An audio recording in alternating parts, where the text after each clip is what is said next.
Correct edit, honest edit. మనకిష్టం వచ్చిన సినిమాలు చేయటం వేరు, ఆడియన్స్ని నచ్చేటట్టు సినిమాలు చేయటం వేరు. ఇక్కడ కాకుండా ఇక్కడ కట్ చేస్తే ఎలా ఉంటుందని ఆలోచించగలగాలి. మరి ఏమన్నా రిమోట్ పెట్టి మార్చేస్తాడా అనేది ఆలోచించాల్సి ఉంటుంది. వాళ్ళు కథ చెప్పడంలోనే వాళ్ళు ఎక్కువ కాన్సన్ట్రేషన్ ఉంటుంది. మన ఇండియాలో వచ్చేపాటికి మనకి ఏంటంటే కథ చెప్పడం అనేది మనకి editor is the second director అండి. ఎడిటింగ్ అనేది ఒక సపరేట్ టూల్ కాదు. ఈ సీన్ని డైరెక్టర్ ఎందుకు చెప్పాలనుకుంటున్నాడు. Editing is not joining the shots అండి. Editing is a grammar. Okay, it's not a pasting job. Technical టర్మ్స్లో కాకుండా ఎమోషనల్ టర్మ్స్లో చెప్పాలి. సో మన వాళ్ళ ఉద్దేశంలో పాన్ ఇండియా ఫిల్మ్ అంటే ఏంటి అంటే, ఫారిన్లో చదువుకొని వచ్చే వాళ్ళు ఎవరైనా కూడా ఇవి మాత్రం ఫస్ట్ గమనించాలి. ఒక డైరెక్టర్ అనవసరమైన సీన్ రాస్తే ఏ ఎడిటర్ సినిమాను పాడు చేయాలని కోరుకోదు. ఒక చిన్న కన్ను రెప్ప ఒక పాత్ర మీద ఉన్న అభిప్రాయాన్ని మార్చేస్తుంది. ఎంత ఉండాలో అంతే ఉండడం అనేది ఎడిటర్ ఎంత గొప్ప ఎడిటర్ అండి ఆ సినిమా. నమస్కారం. డైరెక్షన్ డిపార్ట్మెంట్ తోటి ఎడిటింగ్ డిపార్ట్మెంట్కి ఉన్న సంబంధాన్ని గురించి అడిగి తెలుసుకోవడానికి ఈరోజు మనం హమ్ తుమ్, ఆకతాయి, పురుషోత్తముడు సినిమాలకు దర్శకత్వం వహించిన, అలాగే లండన్లో డిఎఫ్ టెక్ చేసిన రామ్ భీమన గారిని ఎడిటింగ్కు సంబంధించిన విషయాలు అడిగి తెలుసుకుందాం. నమస్కారం సార్. నమస్కారం. మీరు హమ్ తుమ్, ఆకతాయి, పురుషోత్తముడు సినిమాలకు డైరెక్షన్ చేశారు. వాటి యొక్క స్టోరీ ఐడియాస్ అంటే ఎక్కడి నుంచి ఎలా తీసుకున్నారు, ఎలా సెలెక్ట్ చేసుకున్నారు, వాటి ఎక్స్పీరియన్స్ ఒకసారి చెప్తారు. When it comes to first film Hum Tum చేశానండి. అది నేను ఓన్లీ డైరెక్షనే, అది కథ నాది కాదు. ఓకే, వేరే వాళ్ళు దాన్ని తయారు చేసుకొని ఒక డైరెక్టర్ కోసం చూస్తున్నప్పుడు తెలిసిన వాళ్ళ ద్వారా నేను వెళ్ళి ఆ కథలో చిన్న చిన్న మార్పులు చేయడంలో అది బాగా నచ్చి వాళ్ళు నన్నే చేయమంటుందో ఆ కథ చేయడం జరిగింది. సో దర్శకత్వం వరకే ఫస్ట్ ఫిల్మ్ నాది. ఓకే. రెండవది ఏంటంటే ఫస్ట్ నుంచి కొంచెం నేను లండన్లో డిఎఫ్ టెక్ చేయటం, కొంచెం హాలీవుడ్ సినిమాల ప్రభావం కొంచెం ఎక్కువ ఉండటం వల్ల కొంచెం యాక్షన్ టెక్నికల్గా ఎక్కువ బ్రెయిన్ ఉండేది అప్పట్లో. సో దానికోసం ఈ ఆకతాయి అనే కథ నేనే రాసుకొని ప్రొడ్యూసర్స్ చెప్పడం, వాళ్ళకి నచ్చడం. సో అలాగా ఈ టెక్నికల్ బ్రిలియన్స్ కొంచెం యాక్షన్ మిక్స్ చేస్తే బాగుంటుంది అనేది, కొంచెం ఇంట్రెస్టింగ్ ఉంటుంది, కొంచెం ఫాస్ట్ పేజ్లో ఉండాలని చెప్పి ఆకతాయి అనే సినిమా చేసుకోవడం జరిగింది. తర్వాత థర్డ్ ఫిల్మ్ వచ్చేసి పురుషోత్తముడు. పురుషోత్తముడు వెరీ క్లీన్ ఫ్యామిలీ డ్రామా అండి. అదేంటంటే చాలా ప్రశాంతంగా ఫ్యామిలీ అందరు కలిసి కూర్చొని కొంచెం విలువలతో కూడిన సినిమా చేద్దామండి, మనకేం కమర్షియల్గా చేయాల్సిన అవసరం లేదు బాగా అని ప్రొడ్యూసర్ల కోరిక మేరకు చాలా down to the ethics core వెళ్ళి ఒక ప్యూర్ క్లీన్ ఫిల్మ్ ఒకటి తయారు చేసుకొని, ఒక రాముడి లాంటి వ్యక్తి కథని తయారు చేసుకొని దాని ద్వారా ఈ పురుషోత్తముడు చేయడం జరిగింది. ఓకే సార్, ఇప్పుడు మీరు ఫారెన్లో స్టడీ చేశారు కదా, అక్కడ ఫిలాసఫీ అంటే అక్కడ కల్చర్ కానీ అది డిఫరెంట్. అంటే అక్కడ కల్చర్ని బట్టి అక్కడ వాళ్ళు సబ్జెక్ట్ కానీ ఉంటుంది. సో మన ఇండియాకి వచ్చేసరికి మన ఇండియన్ కల్చర్ కానీ వేరు, అంటే ఇక్కడ ఫిలాసఫీ ఇది వేరు. సో అక్కడి నుంచి ఇక్కడికి మనము మూవీ చేసేటప్పుడు ఎలాంటివి మీరు ప్రాబ్లమ్స్ కానీ ఇవి అక్కడ నేర్చుకున్న దానికి చేసేదానికి డిఫరెంట్గా ఉంటుంది కదా, ఎలా కనెక్ట్ చేస్తారు? సరే, ఫిల్మ్ మేకింగ్ ఏంటంటే ప్రతి కంట్రీలో కావచ్చు, ప్రతి కల్చర్లో కావచ్చు, వాళ్ళకు వే ఆఫ్ నరేటింగ్ కావచ్చు, వే ఆఫ్ ప్రజెంటేషన్కి సపరేట్గా ఉంటుంది. ఇప్పుడు మన ఇండియాలోనే బాలీవుడ్ వాళ్ళ ప్రజెంటేషన్ ఒకలా ఉండొచ్చు, తెలుగు వాళ్ళది ఒకలా ఉంటుంది, తమిళ్ వాళ్ళది ఇంకొంచెం ఉంటుంది, మలయాళంలోకి వెళ్తే ఇంకో రకంగా ఉంటుంది. మన ఇండియాలోనే మనకి బాలీవుడ్, టాలీవుడ్, మాలీవుడ్, శాండల్వుడ్ ఇలా ఉన్నాయి. ఎందుకంటే it depends on their culture. వాళ్ళ వే ఆఫ్ ఎక్స్ప్రెషన్ని బట్టి వాళ్ళ తాలూకు ఆడియన్స్ని ఎలా అయితే మనం ఆకట్టుకోగలుగుతామో దాని ప్రకారం సినిమాలు తయారు చేసుకొని వాళ్ళు ప్రొజెక్ట్ చేస్తారు, వాళ్ళు సినిమాలు తీస్తారు. వెన్ ఇట్ కమ్స్ టు హాలీవుడ్లో వచ్చేప్పటికి ఏంటి అంటే వాళ్ళ కల్చర్ వేరు కాబట్టి వాళ్ళ థాట్ ప్రాసెస్ వేరుగా ఉంటుంది. వాళ్ళ ఆ యూరోపియన్ కల్చర్ కావచ్చు, లేదా అమెరికన్ కల్చర్ కావచ్చు, they both have got different when compare with our Indian or Asian philosophy or cultures. Yes. So మనం అక్కడ నేర్చుకునేది ఏంటి అంటే వీ జస్ట్ లెర్న్ థెరటికల్లీ అండి. థెరటికల్లీ నేర్చుకుంటాము, లేదంటే కనుక కొంచెం ప్రాక్టికల్గా కొన్ని సినిమాస్కి వర్క్ చేస్తాము. అయితే ఇక్కడికి నేను గమనించిన డిఫరెన్స్ ఏంటి అంటే, they are very bold in story telling.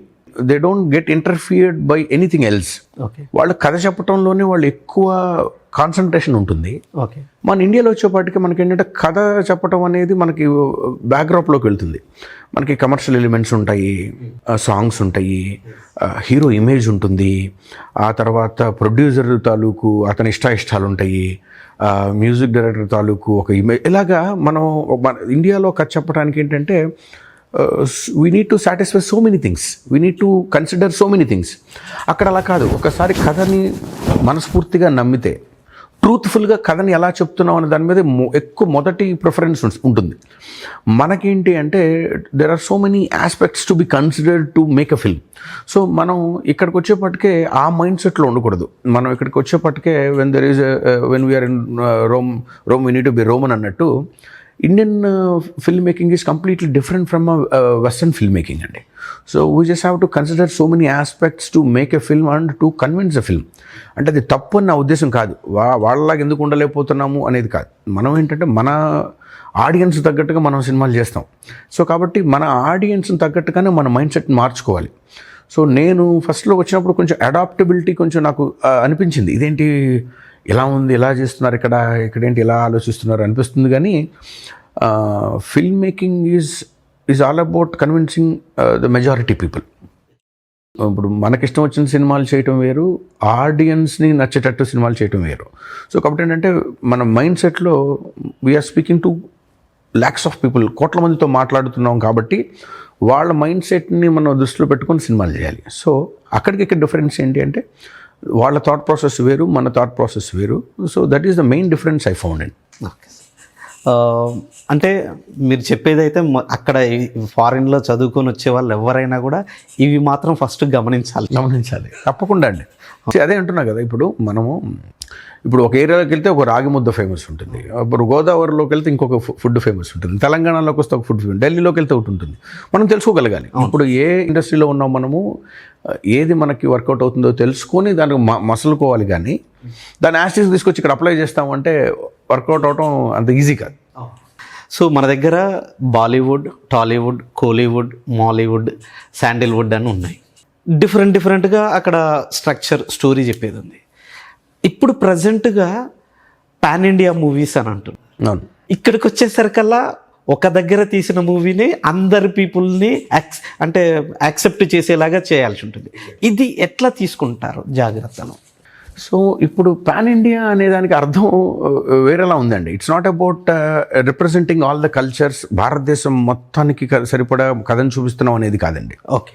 So మన వాళ్ళ ఉద్దేశంలో పాన్ ఇండియా ఫిల్మ్ అంటే ఏంటి అంటే ఒక మెయిన్ లాంగ్వేజ్ని ఒకటి తీసుకుంటాం, తెలుగులోనో లేకపోతే తమిళ్లో తీసి అక్కడున్న యాక్టర్ని కొంతమంది, ఇక్కడున్న యాక్టర్ని కొంతమంది, మలయాళం నుంచి ఒకళ్ళిద్దరిని తీసుకొని అలాగా. ఇప్పుడు మీరు పుష్ప తీసుకుంటే కథ మాత్రం మనకు ఆంధ్రప్రదేశ్లో జరుగుతున్నట్టు ఉంటుంది.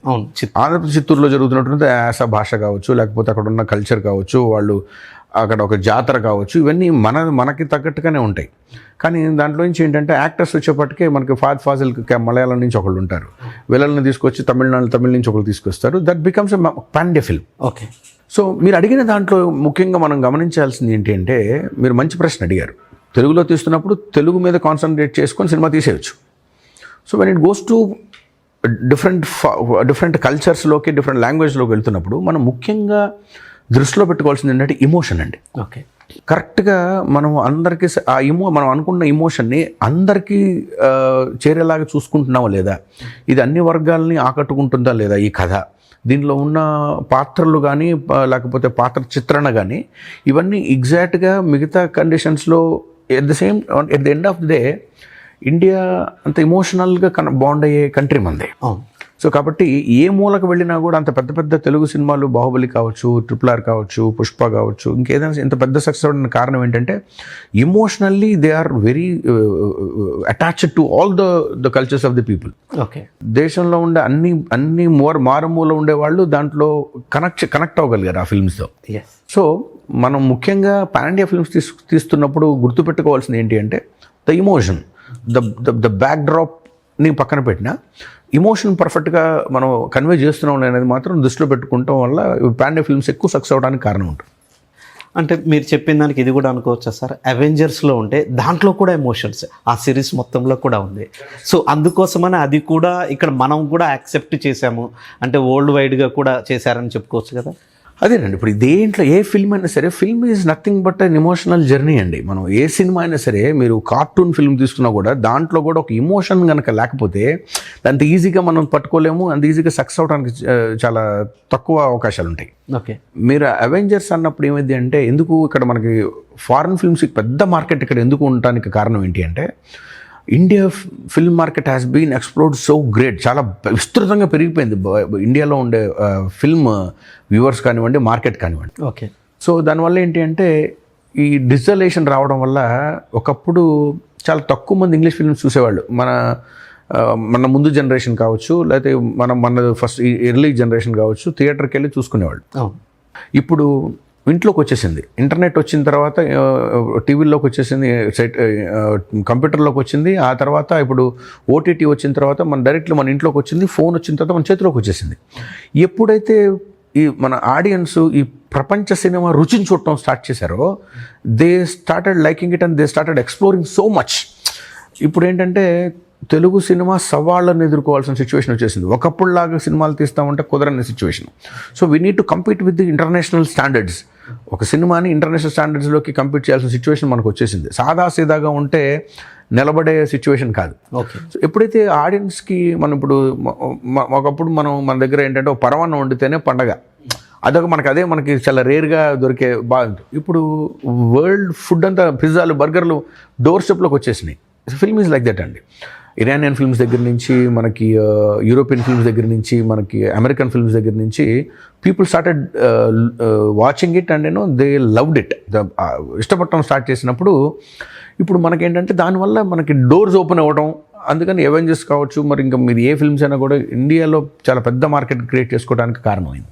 సార్, ఎడిటింగ్ దగ్గరికి వద్దాం. మీ సినిమాల్లో ఏదైనా ఒక స్పెసిఫిక్ సీన్ అంటే మీరు రాసుకున్నప్పుడు, షూట్ చేసినప్పుడు, ఎడిటింగ్ చేసినప్పుడు, సో అది ఎలా ట్రాన్స్ఫార్మ్ అయ్యింది? ఆ విధానం ఏదైనా ఒక సీన్ తీసుకొని దాని గురించి ఒకటి.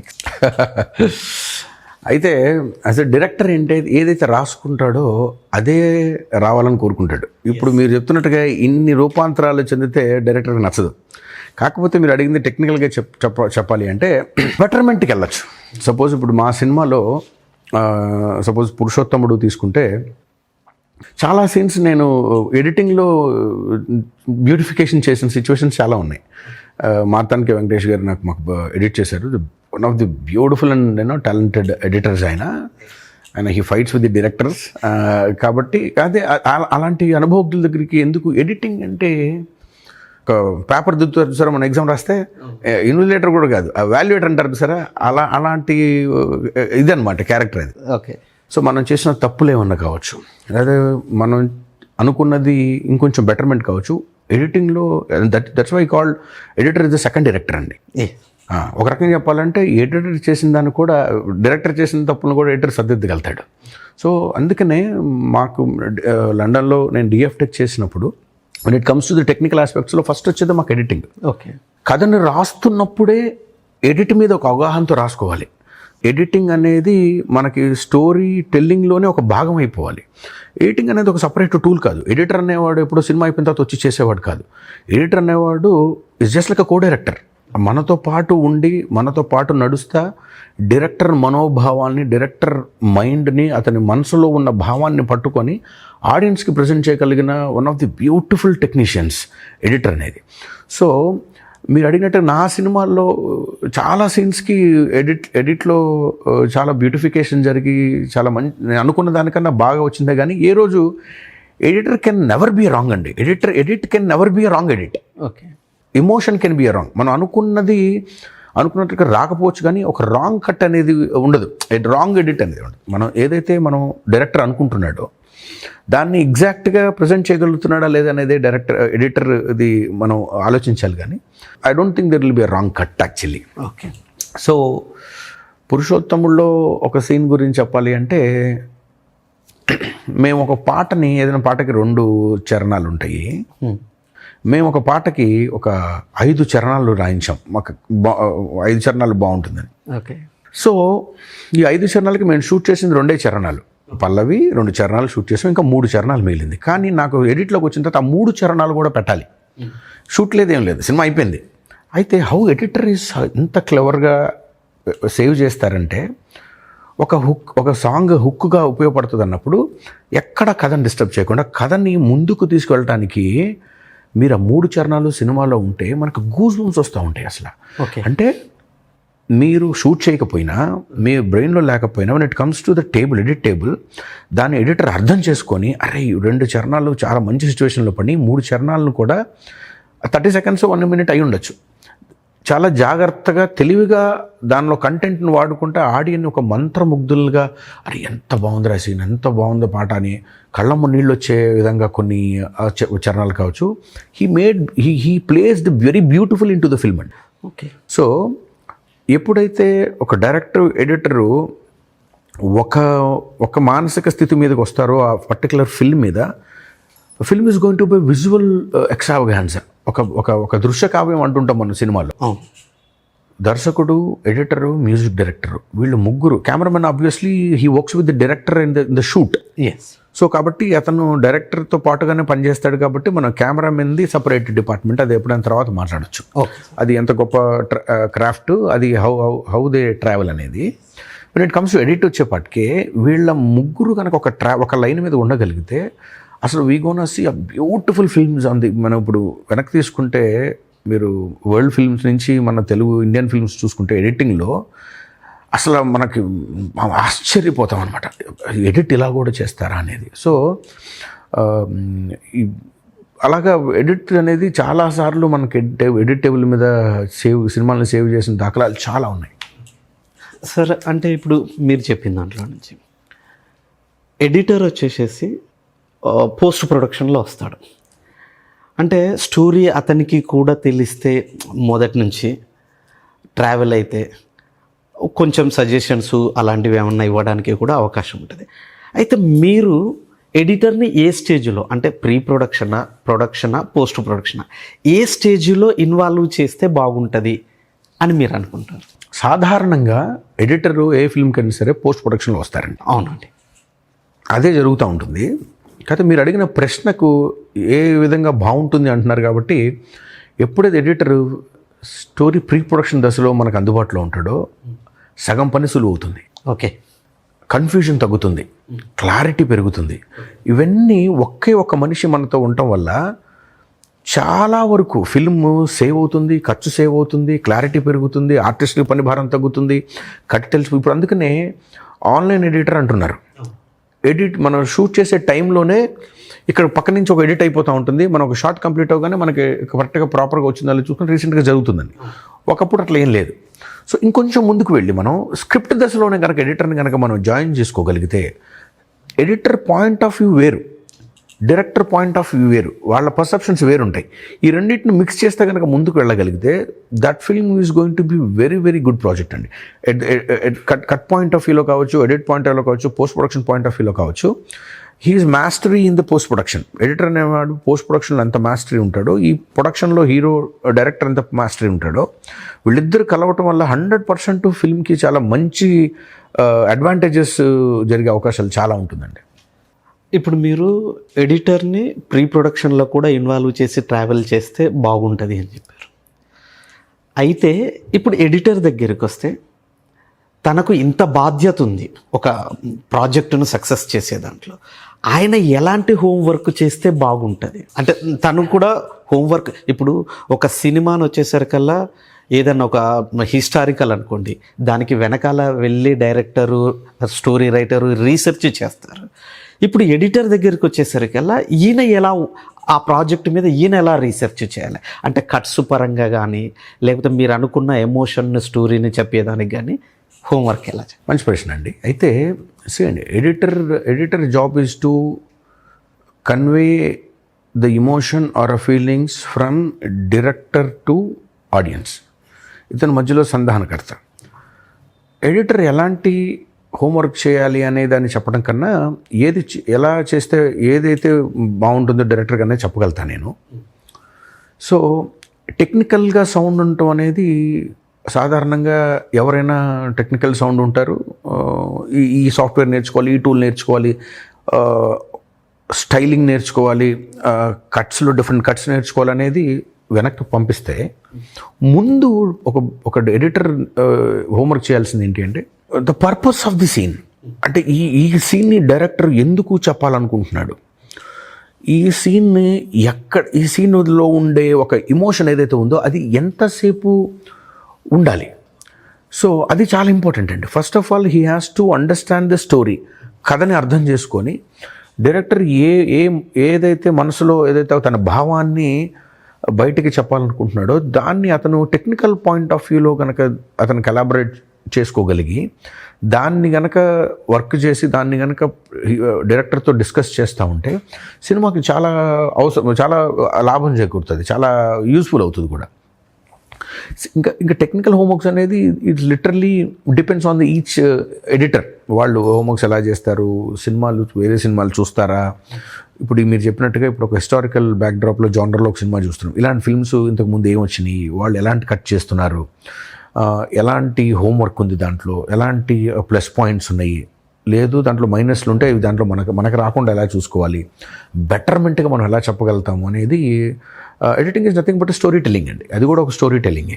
సో కాబట్టి అతని స్టోరీ టెల్లింగ్ డైరెక్టర్కి ఎలా ఉపయోగపడుతుంది అనేది ఇద్దరు ఒక సంధానంగా మారితే కనుక సినిమా బాగా రావడానికి అవకాశం ఉంటుంది. సో అది ఫస్ట్ నా ఉద్దేశం ఏంటంటే ఎడిటర్ అనే వ్యక్తి తన స్కిల్స్ని చూపించేయాలి అనే ఒక ఆరాటం కన్నా, అందుకనే మేము నేర్చుకున్నప్పుడు కూడా డేవ్టెక్లో కూడా మాకు చెప్పేది ఏంటి అంటే or good editor who knows what not to do. ఏం చేయకూడదో తెలిసినవాడే మంచి ఎడిటర్. ఓకే, నాకు ఇది వచ్చి కాబట్టి ఇది చేస్తాను, నాకు ఇది బాగుంటుంది కాబట్టి ఇది పెడతాను, అది కాదు. ఇది ఇక్కడ చేయకూడదు, ఏవేమి చేయకూడదో అన్నీ తెలుసుకొని ఏం చేయకూడదో తెలిసినోడే ఎడిటర్. ఓకే. సో కాబట్టి మనకు తెలిసినవన్నీ దాంట్లోకి జొప్పించకుండా ఏది ఎంత అవసరమో, డైరెక్టర్కి ఏది కావాలో, డైరెక్టర్ ఈ పాత్ర ద్వారా ఏం చెప్పాలనుకుంటున్నాడో కనుక తెలుసుకొని కనుక సినిమాని కట్ చేయగలిగితే అంతకన్నా అద్భుతమైన ఎడిటింగ్ కూడా ఉండదు. అంటే మీరు చెప్పిన దాంతో డైరెక్టర్ ఏం ఆలోచిస్తాడో ఎడిటర్ ఏం చేస్తాడో డైరెక్టర్కి, అంటే ఇలా తెలిసి ఉండడంతో కొంతమంది అంటే వాళ్ళు కలిసి ఎక్కువ ప్రాజెక్టులు చేయడం, ఒక టీం లాగా అయిపోవడం, అంటే మీరు చెప్పిన దీన్ని బట్టే జరుగుతుంది. ఎగ్జాక్ట్లీ అండి. At the end of the day it's all ego game అండి. ఇండస్ట్రీ ఎలా ఉంటుందంటే, నేను ఇప్పుడు ప్రొడ్యూసర్ ఎడిటర్లకి డైరెక్టర్లకి ఎందుకు యుద్ధం జరుగుతుంటాయి, మీకు తెలియదే ఉంది, ఎడిటర్ రూమ్లో యుద్ధాలు జరిగిపోతూ ఉంటాయి. ఓకే. డైరెక్టర్ కావాలంటాడు, ఎడిటర్ అవసరం లేదంటాడు, ఎడిటర్ అక్కడ కట్ చేస్తాడు, నాకు ఇక్కడ ఉండాలంటాడు. వీళ్ళిద్దరి మధ్యలో ఒక రకమైన ఈ కమ్యూనికేషన్ గ్యాప్ అనేది సినిమా ప్రాపర్ ఎడిట్ లేకపోవడానికి కారణం వీళ్ళిద్దరి మధ్య కమ్యూనికేషన్ గ్యాప్ ఉండటం వల్లే. సో రాదర్ దాన్ ఈ టెక్నికల్ ఆస్పెక్ట్స్లో ఇక్కడ కట్ చేయండి, ఇక్కడ ఇది ఉంచండి అనేది మాట్లాడకూడదు ఎప్పుడైనా సరే. డైరెక్టర్ అనేవాడు ఎడిటర్కి టెక్నికల్గా మాట్లాడొద్దు.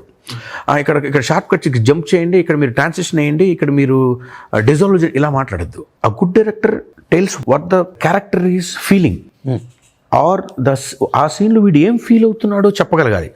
అదే మనం ఎందుకు ఏదైతే మన ఎడిటర్ ఎక్కడ ఉపయోగపడతాడు, ఎడిటర్ బ్రిలియన్స్ ఎక్కడ మనం తీసుకోగలుగుతాము అనేది, ఎందుకు ఎడిటర్ మనకి అవసరం అనేది తెలియాలి అంటే, ఇప్పుడు పురుషోత్తముడు అనే సినిమాలో నేను లాస్ట్ చేసిన ఫిల్మ్లో రమ్యకృష్ణ గారి సీన్ ఇందాక మనం చెప్పుకున్నట్టుగా, ఆవిడకి హీరో కన్నా తన కొడుకు మీద ఎక్కువ ప్రేమ, కడుపు తీపి అతన్నే CEO చేయాలని.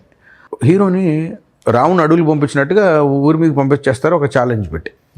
సో వాడు ఎక్కడ అవగొట్టేసుకుని తిరిగి వస్తాడని చెప్పి విలన్ అనే సొంత కొడుకు వాడిని చంపమని పురమాయిస్తాడు. ఈవిడికి అనుకోకుండా ఫోన్లో మాట్లాడటం వింటది. వినిన తర్వాత వాడిని పిలిచే పిచ్చి పనులు చేస్తున్నావా, వాడు నీకు అన్నరా అంటే ఇతను ఎదురు తిరుగుతాడు. ఏంటి నీకు పుట్టాడేంటి, వాడు వచ్చేస్తే నేను CEO అవును, వాడు CEO అవుతాడు, నేను గడుపుతున్నానని చెప్పి నువ్వేమని అనుకో నా చెప్పేసి నేను వాడిని చంపమని చెప్పేసి అని వెళ్ళిపోతాడు. కెమెరా మెల్లగా ఆవిడ మీదకు ఉండి ఇలా మెల్లగా ఇలా వెళ్తున్నప్పుడు ఆమె ఒక రకమైన షాక్లో ఉంటుంది. ఆ షాక్లో ఉండిన తర్వాత యాక్చువల్గా ఏంటంటే అక్కడితో కట్ అవ్వాలి. రమ్యకృష్ణ గారు చేస్తున్నారు, ఆవిడ అద్భుతమైన నటి కాబట్టి నేను కట్ చెప్పలేదు.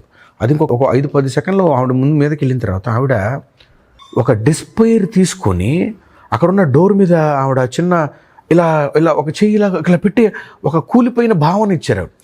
ఎప్పుడైతే ఈ ఈ ఎడిటర్ ఏం చేశాడంటే ఆ 3 సెకండ్లు 4 సెకండ్లు ఎక్స్ట్రా పట్టుకొని పెట్టాడు దాంట్లో. అది కనుక లేకపోతే వచ్చే నష్టం ఏంటి అంటే ఈవిడ క్యారెక్టరు కంప్లీట్గా నెగిటివ్లో ఉండిపోయేది. ఓకే. ఎప్పుడైతే ఆవిడ అంత కూలిపోయి అంత డిసప్పాయింట్ అయిపోయి అంత బాధపడుతున్నది డైలాగుల్లో కనబడతా ఉంది, అరే నీకు అన్నరా అంటుంది, దానికన్నా ఆ లాస్ట్ 3 సెకండ్స్ ఆవిడ క్యారెక్టర్ని టక్మని తిప్పేసినాయి. సో ఎడిట్లో సెకండ్స్ ఎంత ఇంపార్టెంట్ అనేది ఒక క్యారెక్టర్ని పూర్తిగా తిప్పేస్తాయి. ఓకే. అది ఎడిట్ ఎందుకు ఇంత గొప్ప విషయం, ఎందుకు ఇంత గొప్పది, ఎందుకు ఇంత అవసరము, ఎందుకు అంత ఇంపార్టెంట్, ఎందుకు ఇంత మైన్యూట్, ఎందుకు అంటే ఈ 2-3 సెకండ్లే పాత్రలను తిప్పేస్తాయి, సినిమాని కూడా తిప్పేస్తాయి. సో మనం అనుకుంటాం ఏంటి ఒక నిమిషం ఏంటండి, ఒక నిమిషంతో కట్ చేస్తే ఏమైంది, నిమిషమే జీవితం. ఓకే.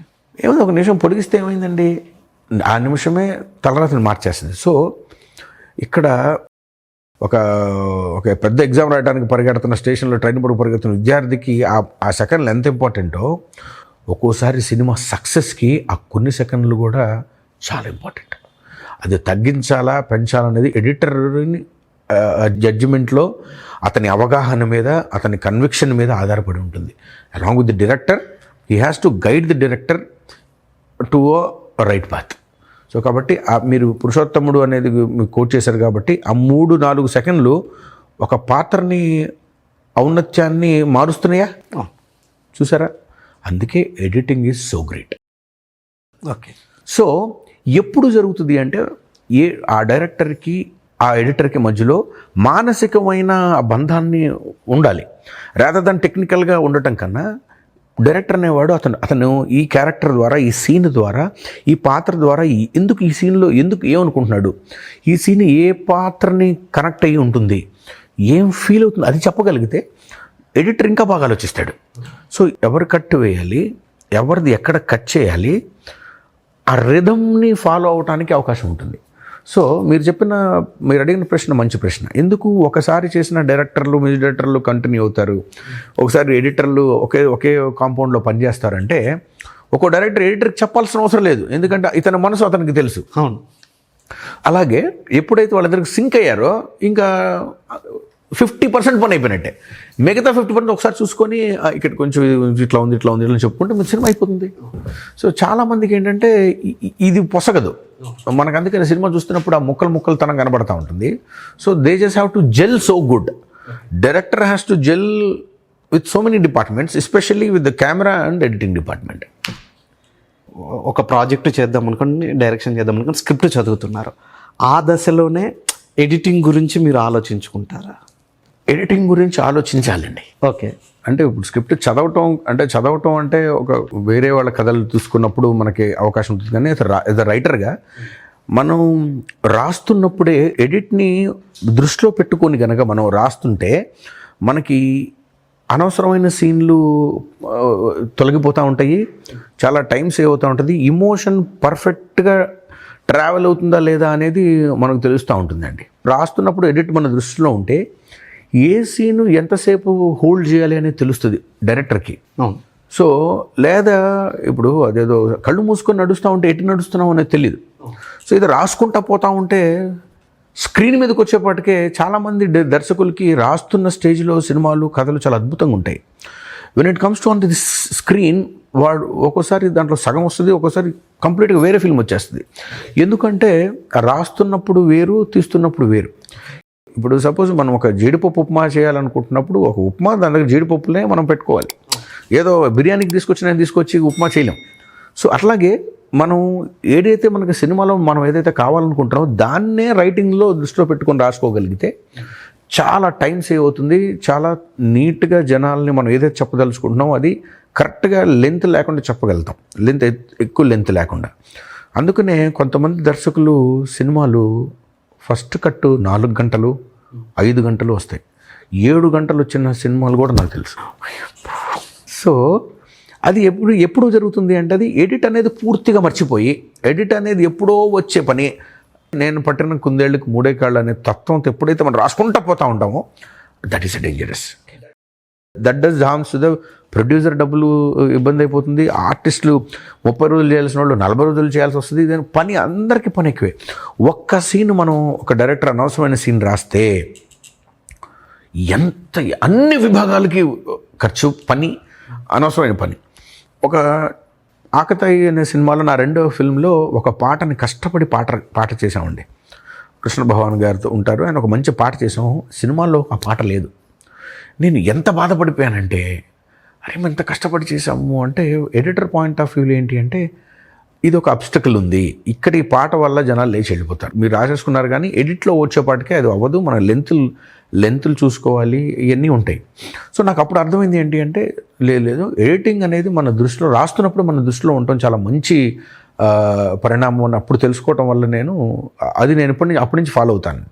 సో అక్కడి నుంచి మనకి వేస్టేజ్ చాలా తగ్గిపోతూ ఉంటుంది, ఎక్కువసేపు షూట్ చేయము.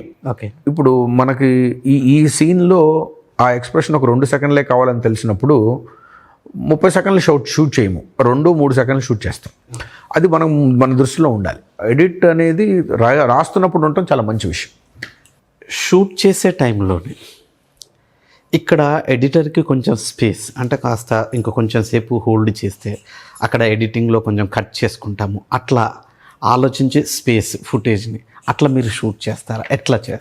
ఎట్లా డిసైడ్ చేయాలి? షూట్ చేస్తున్నప్పుడు ఎడిటర్ని కన్వీనియన్స్ని దృష్టిలో పెట్టుకోవటం కన్నా ఆ సీన్ ఏదైతే ఉంటుందో దాన్ని దృష్టిలో పెట్టుకోవటం వల్ల ఎడిటర్కి ఎక్కువ సౌలభ్యం ఉంటుందండి. ఓకే, నేనేం దృష్టిలో పెట్టుకుంటాను అంటే, ఒక సీన్ చేస్తున్నప్పుడు ఆ ప్రాపర్ బ్రీత్ ఇవ్వాలి. మనం చక్క చక్క చక్క చక్క కట్ చేసి ఎడిటర్ మొహం మీద పడేస్తే అట్లానే అతనికి ఏంటంటే ఆ టర్న్ ఓవర్స్ లేనప్పుడు, ఆ బ్రీత్ లేనప్పుడు అంతా క్లమ్జీ అయిపోతుంది. నేనేం ఫాలో అవుతాను అంటే, ప్రతి సీన్లో కూడా ఆ proper emotional entry, emotional exit అనేది ప్రాపర్గా ఉండాలని చూసుకుంటాను నేను. దానివల్ల ఏమవుతుందంటే, ఎడిట్ చేస్తున్నప్పుడు editing is not joining the shots అండి. ఎడిట్ అనేది షార్ట్స్ డైరెక్టర్ డంప్ చేసిన అన్ని తీసి షార్ట్స్ చేయటం కాదు. It's not a continuation of shots, it's a continuation of performance, it's a continuation of emotion. ఇప్పుడు ఒక షాట్లో హీరో బాధపడతా హీరోయిన్తో మాట్లాడుతున్నాడు, చాలా బాధపడుతున్నాడు. ఇంకో షాట్లోకి వచ్చి హీరోయిన్ దగ్గర ఓటీఎస్ పెట్టినప్పుడు అది చూసినప్పుడు అది నార్మల్గా ఉంటాడు. అది ప్రాబ్లం. ఓకే, మనం గుర్తుపట్టాల్సింది ఏంటి అంటే, షార్ట్ మ్యాచ్ అవుతుందా లేదా కాదు, ఇమోషన్ మ్యాచ్ అవుతుందా లేదా అని చూసుకోగలగాలి. సో నేను దాన్ని ఎప్పుడైనా ఎడిటరు అతనికి ఒక తక్కువ షాట్లు ఇచ్చినా బాధపడ్డు, కానీ కంటిన్యూటీలో బాధపడతాడు.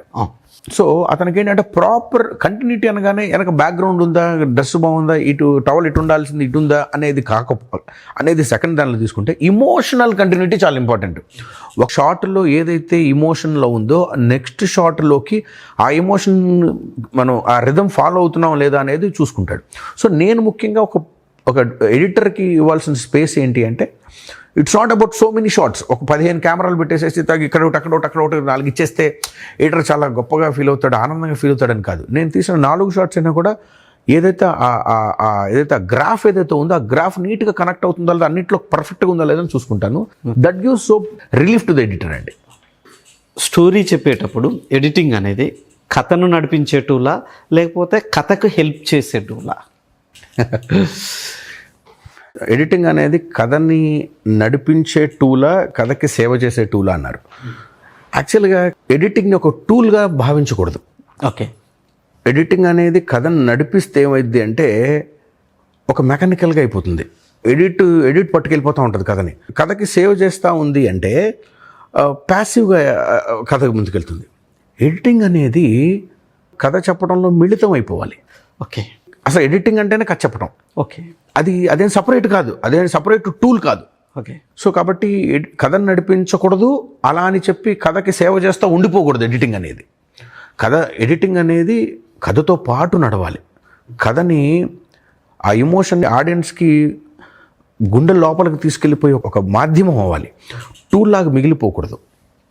మనం ఇప్పుడు ఈ ఎడిట్ని ఎప్పుడైతే మనం కథని చెప్పటంలో ఎడిటింగ్ కూడా ఒక భాగం అని ఎప్పుడైతే మనం దాన్ని సీరియస్గా తీసుకోగలుగుతామో అప్పుడే ఆడియన్స్కి ఏంటి అంటే ఎక్కడ ఏది ఎంత వెళ్ళాలో అంత వెళ్తుంది. ఓకే, సో కాబట్టి నాకు తెలిసి అదే ఎడిట్ అనేది మనకి కథ చెప్పడంలోనే ఒక మిళితం అయిపోవాలి, కానీ అది సపరేట్గా వచ్చి నిలబడటానికి ఆస్కారం లేదండి. అందుకనే గొప్ప గొప్ప సినిమాలు ఎడిటర్ ఎవరో తెలియదు, ఎడిట్ని మర్చిపోతాం. అసలు సినిమా చూస్తున్నప్పుడు ఎడిటర్ గుర్తు రాకూడదు. ఓకే, మీకు అర్థమైందా? ఇది చాలా చాలా మేము చదువుకున్నప్పుడు మేము నేర్చుకున్న పాయింట్ ఇది. Okay. So when you are watching a film you should not know there is an edit. Editing జరుగుతున్నా తెలియద్దు, అప్పుడే నువ్వు గొప్ప ఎడిటర్. ఓకే, అంటే నీ ఎడిట్ కథ లోపలికి మిళితం అయిపోయి కథతో వెళ్ళిపోతా ఉంది అంటే you are the best editor. అంతేగాని చక్మని జర్కిచ్చి నీకేదో మనకేదో ఎడిట్లో కొత్త తెలుసు కదా అని చెప్పి ఏదో జక్మని వేసేస్తే అరే ఏమో భలే ఎడిట్ చేశారా అనరు. ఎప్పుడైతే కథని, ఫ్లోని, ఆ రిథమ్ని ఎప్పుడైతే డిస్టర్బ్ చేస్తుందో, ఎంత గొప్ప ఎడిట్ కావచ్చు, ఎంత గొప్ప సాఫ్ట్వేర్ కావచ్చు, ఎంత గొప్ప స్టైల్ కావచ్చు, that's not a good editing. So a good editor can never be seen, he melts. Editor కనపడ్డు మునిగిపోతాడు దాంట్లో. సో ఒక సినిమా చూసినప్పుడు ఇప్పుడు కొత్తగా రివ్యూస్లో ఎడిట్ కొంచెం ఇట్లా ఉండాల్సింది, ఏం తెలియదు వాళ్ళకి. ఓకే. ఇప్పుడు బాగా వింటున్న పదం ల్యాగ్. అసలు దరిద్రం ఆ పదం, అసలు ఎవడు కనిపెట్టాడో కానీ ఈ ల్యాగ్ అనే పదం ఎందుకు వచ్చిందో అసలు దానికి అర్థమే తెలియదు చాలామందికి. అసలు ల్యాగ్ అంటే ఏంటి? మీరు ఇందాక అడిగిన ప్రశ్నలో ఫారిన్ ఫిల్మ్స్కి మన ఫిల్మ్స్కి ఉన్న తేడా ఏంటంటే, ల్యాగ్ అంటే సాగతీసుడు కాదు, ఆ silence. Okay. Silence is also a story telling, a brave story telling. ఎక్కడ కట్ చేయాలో కాదు, ఎక్కడ కట్ చేయకూడదో తెలిసినాడే మంచి మంచి ఎడిటర్. అదేదో అంటారు, ఎప్పుడు ఆడాలో కాదు ఎప్పుడు ఆపాలో అన్నట్టుగా మంచి ఎడిటర్ అనేవాడు ఎక్కడ కట్ చేయాలో కాదు, అది ఇక్కడ కట్ చేయకూడదురా అనుకుంటాడు. సో అది that is the main characteristics of editor అండి. So I believe in it. Sir, అంటే ఇప్పుడు మీరు చెప్పిన దాన్ని అంటే నాకు అర్థమైనది కొంచెం. ఇప్పుడు ఒక ఫ్రెండ్ ఉన్నాడు అనుకోండి, ఈ ఫ్రెండ్ను డామినేట్ చేయకూడదు, ఈ ఫ్రెండ్ను స్లేవ్గా అతనికి ఎప్పుడు కూడా కింద ఉండి చేయకుండా కరెక్ట్ అతనితోటి ట్రావెల్ చేస్తూ అతని మనసును తెలుసుకొని శభాష్ ఈజ్ ఏ ఫ్రెండ్లీగా మూవ్ అవ్వడం అనేది అంటారు. కరెక్ట్. అతనికి తోడ్పాటుగా ఉండాలి, అతన్ని తోసుకొని రావాలని ప్రయత్నించకూడదు, అతనితో పాటు నడవాలి. అతని స్లేవ్గా పని చేయకూడదు, డామినేట్గా చేయకూడదు. కరెక్ట్. అతన్ని తెలుసుకొని అతనితో పాటు చేయాలి. అతని అనుభవాన్ని, అతని మంచితనాన్ని, లేదా అతనికున్న ఏదైతే అడ్వాంటేజెస్ ఉంటాయో దాన్ని అతనికి ఉపయోగపడేలాగా ముందుకు తీసుకెళ్ళాలి, కానీ అతన్ని డామినేట్ చేయాలనుకోకూడదు. అలా అని చెప్పి అతను చెప్పిందల్లా చేసుకొని వెళ్ళిపోదాం అని కూడా అనుకోకూడదు. మీరు స్టోరీ రాసుకున్నారు, ఎడిటింగ్ దగ్గరికి వచ్చేసరికల్లా ఒక ఎమోషన్ కరెక్ట్గా కుదరట్లేదు అని అనిపించింది. అది ఎలా చెక్ చేసుకుంటారు?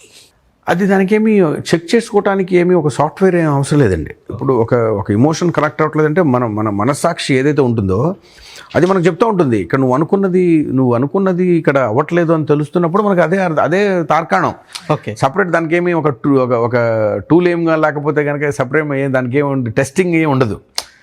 ఇప్పుడు మనకు సాఫ్ట్వేర్లో ఒక ప్రొడక్ట్ని వాళ్ళు డిజైన్ చేసినప్పుడు దానికి టెస్టింగ్ చేస్తారు. సినిమాకి అలా ఉండదు.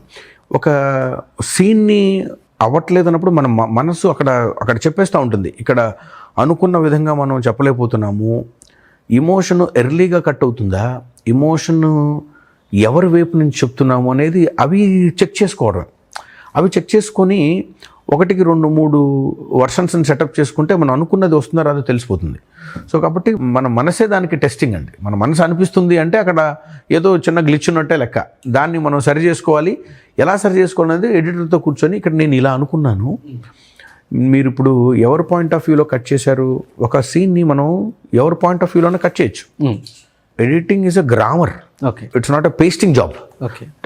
ఎడిటింగ్ అనేది అన్ని సీన్లు తీసుకొచ్చి ఒక క్లోజ్ టు క్లోజ్, ఒక ఓటీఎస్ టు ఓటీఎస్, ఒక వైడ్ అవుట్ కట్ చేసి వీళ్ళిద్దరి ఒక 2 షాట్ కట్ చేసి వీళ్ళిద్దరు మాట్లాడుకుంటున్నారు, వీళ్ళ ఓటీఎస్లు 2 క్లోజ్, అది కాదండి. మీరు అందుకనే కొన్ని ఫిల్మ్స్ చూస్తూ ఉంటే వరల్డ్ ఫిల్మ్లో ఎడిటింగ్కి బ్యూటిఫుల్గా నేర్చుకోవచ్చు. ఓకే. సోషల్ నెట్వర్క్ అనే ఒక ఫిల్మ్లో హీరోయిన్ మాట్లాడుకునే ఒక సీన్ ఉంటుందండి. One of the beautiful cuts అది. అలాగే ఎడిట్లో అద్భుతమైన సినిమాలు ఉన్నాయి. సో మనకి ఎప్పుడైతే ఆ గ్రామర్ తెలుసుకొని మనం దాంట్లో ఉన్న ఎక్కడెక్కడైతే చిన్న అవైలబిలిటీస్ ఉన్నాయో చూసుకొని 2-3 వర్షం చూసుకోగలిగితే కనుక మనకి ఎక్కడ ఇబ్బంది ఉందనేది తెలిసిపోతుంది. ఓకే సార్, కొన్నిసార్లు డైరెక్టరే ఎడిటర్ అవుతారు, ఆ 2 డిపార్ట్మెంట్లు లీడ్ చేస్తారు.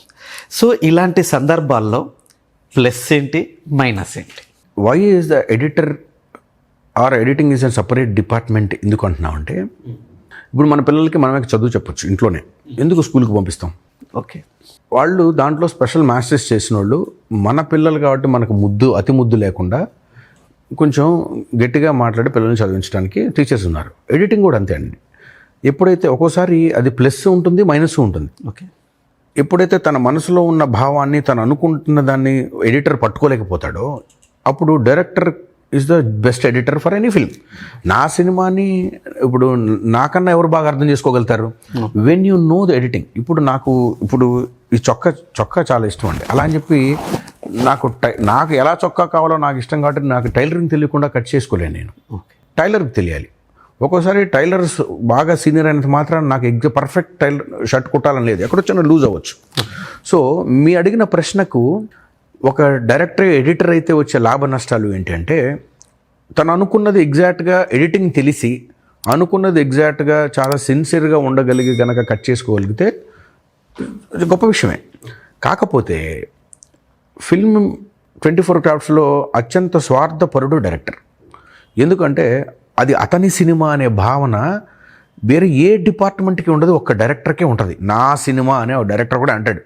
అఫ్కోర్స్ టెక్నికల్లీ అది ప్రొడ్యూసర్ ప్రొడక్ట్ అయి ఉండొచ్చు. ఎప్పుడైతే నా అనుకుంటాడో ఈ దీంట్లో ఉన్న సీన్స్ అన్నీ నా పిల్లల్లాగా భావిస్తాడు. ఏదైనా కట్ చేస్తుంటే బాధపడిపోతాడు, అరే ఇంత కష్టపడి నేను సీన్ చేశాను, ఇది దీని ఉద్దేశం వేరు కదా అంటాడు. అలా అన్ని పెట్టుకుంటూ వెళ్తే 4 గంటలు 3 గంటల సినిమాలు వచ్చేస్తాయి, 3 గంటలు 5 గంటల సినిమాలు వచ్చేస్తాయి.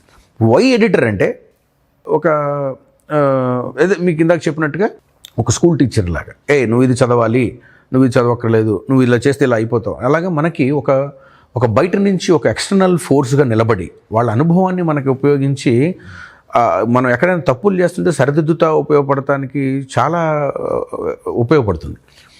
నీకు ఎడిటింగ్ పూర్తిగా బాగా తెలిస్తే డైరెక్టర్ ఎడిటర్ అవడంలో పెద్ద నష్టం ఏమీ లేదు. కానీ ఇన్ని క్రాఫ్ట్స్ని నెత్తి మీద వేసుకోవడం డైరెక్టర్కి చాలా తలనొప్పి. ఎడిటింగ్ అనేది one of the biggest phenomena in film making. Okay, writing తీసుకొని షూట్ చేసి దాన్ని మళ్ళీ ఎడిటింగ్ కూడా అతనే నెత్తి మీద వేసుకోవటం అనేది చాలా బరువైన జాబ్ అది. సో నాకు తెలిసి ఒక మంచి ఎడిటర్ని నమ్మగలిగి అతనితో ట్రావెల్ అయితే ఫిల్మ్ కట్ బాగుంటుంది అని నా పర్సనల్ ఒపీనియన్. ఒక డైరెక్టర్గా ఎడిటర్ చేసిన ఒక ఫస్ట్ రఫ్ కట్ అనేది ఒకటి వేస్తారు. ఎడిటర్ చేసిన దాంట్లో నుంచి మీరు ప్రధానంగా ఇది చేస్తే బాగుండేది, ఇది ఇలా అని ఏ బేస్ తోటి మీరు అతనికి సజెషన్స్ ఇస్తారు? The flow of the film అండి. ప్రతి ఫిల్మ్కి ఒక ఫ్లో, ఒక పర్పస్, ఒక రిథమ్, ఈ 3 చాలా ఇంపార్టెంట్. సో పర్పస్ ఏంటంటే కథ, మనం ఏ కథని చెప్పదలుచుకుంటున్నాం అనేది ఫస్ట్ ఎడిటర్కి మనం తెలియచెప్పాలి. నేను ఇందాక చెప్తున్నట్టుగా టెక్నికల్ టర్మ్స్లో కాకుండా ఎమోషనల్ టర్మ్స్లో చెప్పాలి. ఓకే, ఆ 2 ఆ ఫ్లో అనేది ప్రాపర్గా జరుగుతుందా లేదనేది చూసుకోవాలి. యాజ్ అన్ ఆడియన్గా ఎడిటింగ్లో డైరెక్టర్ ఆడియన్గా మారిపోతాడు. సో అతనికి ఆడియన్గా మారుతున్నప్పుడు ఎక్కడైతే ఆ అప్ అండ్ డౌన్స్ గ్లిచెస్ వచ్చినాయో దాన్ని ఆ ఫ్లో, ఆ రిస్ట్రెయిన్నెస్, కమాండ్నెస్ ఉండాలి. ఎడిట్లో కావచ్చు, ఆ ఫ్లోలో కావచ్చు, ఆ కమాండ్నెస్ ఉండగలిగి ఫ్లో ఎక్కడ మిస్ అవ్వకుండా తను అనుకున్నది ప్రాపర్గా చెప్పగలుగుతున్నాను అనేది అవి ఎడిటర్ కనుక పాస్ చేయగలిగితే, అతను అనుకుంటున్నది ఇది, నేను అనుకుంటుంది మీరు ఇలా కట్ చేశారు, దీని లోపల హీరో నెగిటివ్ అవుతున్నాడు, మీరు ఇక్కడ ఇలా కట్ చేయకుండా ఒక 5 సెకండ్ల ముందు కట్ చేస్తే ఒక చిన్న కన్ను రెప్ప ఒక పాత్ర మీద ఉన్న అభిప్రాయాన్ని మార్చేస్తుంది. ఓకే, మీరు ఒక సెకండ్ ముందు కట్ చేస్తే అతను అనుకున్న భావన మిస్ అయిపోతుంది కథలో. సో అందుకని ఎడిట్ ఎందుకు చాలా మైన్యూట్, ఇట్స్ నాట్ సెకండ్స్ అండి, ఇట్స్ ఫ్రేమ్స్. ప్రతి ఫ్రేమ్ ఎందుకు ఇంపార్టెంట్ అంటే కొన్ని ముందు కట్ చేయటం వల్ల ఆ ఇమోషనల్ ఆడియన్ ఆ పాత్ర లోపలికి ఎందుకు వెళ్ళలేకపోతాడు అంటే టక్మని కట్ అయిపోతుంది. ఎప్పుడైతే అక్కడ నిలబడి ఆ పాత్ర ఏం ఫీల్ అవుతుందో ఈ ఆడియన్ కనుక ఇంకొక 3-4 సెకండ్లు ఎక్కువైనా పర్లేదు ఆ పాత్రలోకి ఈ టైంలో వెళ్ళొచ్చు అని ఎప్పుడైతే ఎడిటర్ డెసిషన్ తీసుకుని ఆ జడ్జిమెంట్ తీసుకొని అక్కడ ఒక 3 సెకండ్లు ఎక్స్ట్రా ఉంచుతాడో, ఎక్కడైతే ఇక్కడ ఇంకొక సెకండ్ ఎక్స్ట్రా అయిందంటే ఆడియన్ను పాయింట్ ఆఫ్ వ్యూ మూడు మారిపోతుందని టక్ మనం కట్ చేస్తాడో అది తెలిసిన వాడు అద్భుతమైన ఎడిటర్ అండి. అది ఎప్పుడు తెలుస్తుంది?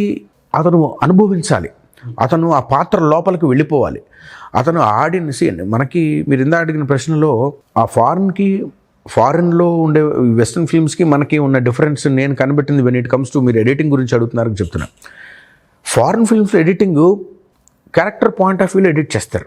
ఓకే, వాళ్ళు ఇంటర్నల్ ఎడిటింగ్ అంటారు. వన్ ఇట్ కమ్స్ టు మన ఇండియన్ మార్కెట్, ఇండియన్ ఫిల్మ్ ఏంటంటే ఎక్స్టర్నల్ ఎడిటింగ్. మనకు కావాల్సింది స్పీడ్, మొమెంటమ్ అంటాం దాన్ని, ఎనర్జీ, బోర్ కొట్టద్దు. అసలు మనకు ఫస్ట్ వచ్చింది అంటే బోర్ కొట్టకూడదండి అంటారు. అసలు అక్కడికి ఆ పదం వాడితే కొడతారు అక్కడ. ఓకే, బోరు కొట్టం కాదు, అవసరం అయితే 3 నిమిషాలు డైలాగ్ లేకుండా సీన్ ఉంటుంది అక్కడ, అడిగేవాడే లేడు. 15 నిమిషాలు బ్యాక్గ్రౌండ్ లేకుండా ఒక సీన్ జరుగుతుంది అక్కడ, అడిగేవాడే లేదు, కథ చెప్పండి. ఇక్కడ ఏంటండి హీరోయిన్ నుండి మాట్లాడుకోకపోతే లెక్క చేయండి. ఏంటంటే బాబు ఇంతవరకు బ్యాక్గ్రౌండ్ మ్యూజిక్ ఎంతసేపు లేకుండా వేస్తారు, కొట్టండి వెనక డబ్బా. సో దీన్ని మారాలి మనం. So that is the difference between మనకి వాళ్ళకి ఉన్న ఆ డిఫరెన్స్ ఏంటి అంటే అది. సార్, ఫిల్మ్ స్కూల్లో కరెక్ట్ ఎడిట్, హానెస్ట్ ఎడిట్ దేని మీద ఎక్కువగా ఫోకస్ పెడతారు? ఆబ్వియస్లీ హానెస్ట్ ఎడిట్ అండి. మనం ఇప్పుడు విజ్ఞాన ప్రదర్శన కాదు కాబట్టి ఫిల్మ్ అనేది విజ్ఞాన ప్రదర్శన కాదు. సినిమాలో కూడా విజ్ఞాన ప్రదర్శన వద్దంటాడు. సో కరెక్ట్ ఎడిట్ కన్నా హానెస్ట్ ఎడిట్ని ఎక్కువ మనం నమ్ముకుంటూ ముందుకు వెళ్ళాలి. ఎందుకంటే కథ చెప్పటం అనేది కాబట్టి మనం ఏ డిఫరెంట్ పార్శ్వాలను మనం దృష్టిలో పెట్టుకుని కథ చెప్తాం. సో దాన్ని బట్టి ఏంటంటే హానెస్ట్ ఎడిట్ అనేది చాలా important. That which is honest edit comes from heart. Okay, ఈ కరెక్ట్ ఎడిట్ అంటే టెక్నికల్ టర్మ్ అది. రాదర్ దాన్ మనం టెక్నికల్గా ముందుకు వెళ్ళటం కన్నా హానెస్ట్గా ముందుకు వెళ్ళి హానెస్ట్ కట్ చేసేదే మనకి ఎక్కువ జనాల్లోకి ఎక్కువ నిలబడిపోతూ ఉంటుందండి. మీరు సపోజ్ విప్లాష్ అని ఒక ఫిల్మ్ ఉందండి, హాలీవుడ్ ఫిల్మ్. మీరు అది చూడండి, అసలు ఎంత బ్యూటిఫుల్గా ఉంటుందో ఎడిట్ అనేది. అలాగా కొన్ని ఫిల్మ్స్ సినిమాని ఒక కొత్త భాష్యాన్ని కల్పించిన ఎడిట్ ప్యాటర్న్స్ చాలా సినిమాలు ఉన్నాయి. ఓకే, సో కొన్ని ఎడిట్లు చూస్తూ ఉంటే మనకు అసలు కొన్ని కథల్ని అసలు కథ రాస్తున్నప్పుడు అసలు దీన్ని ఎడిట్ చేయగలుగుతామా అన్నంత అద్భుతమైన ఎడిట్ చేసిన ఫిల్మ్స్ కూడా ఉన్నాయి.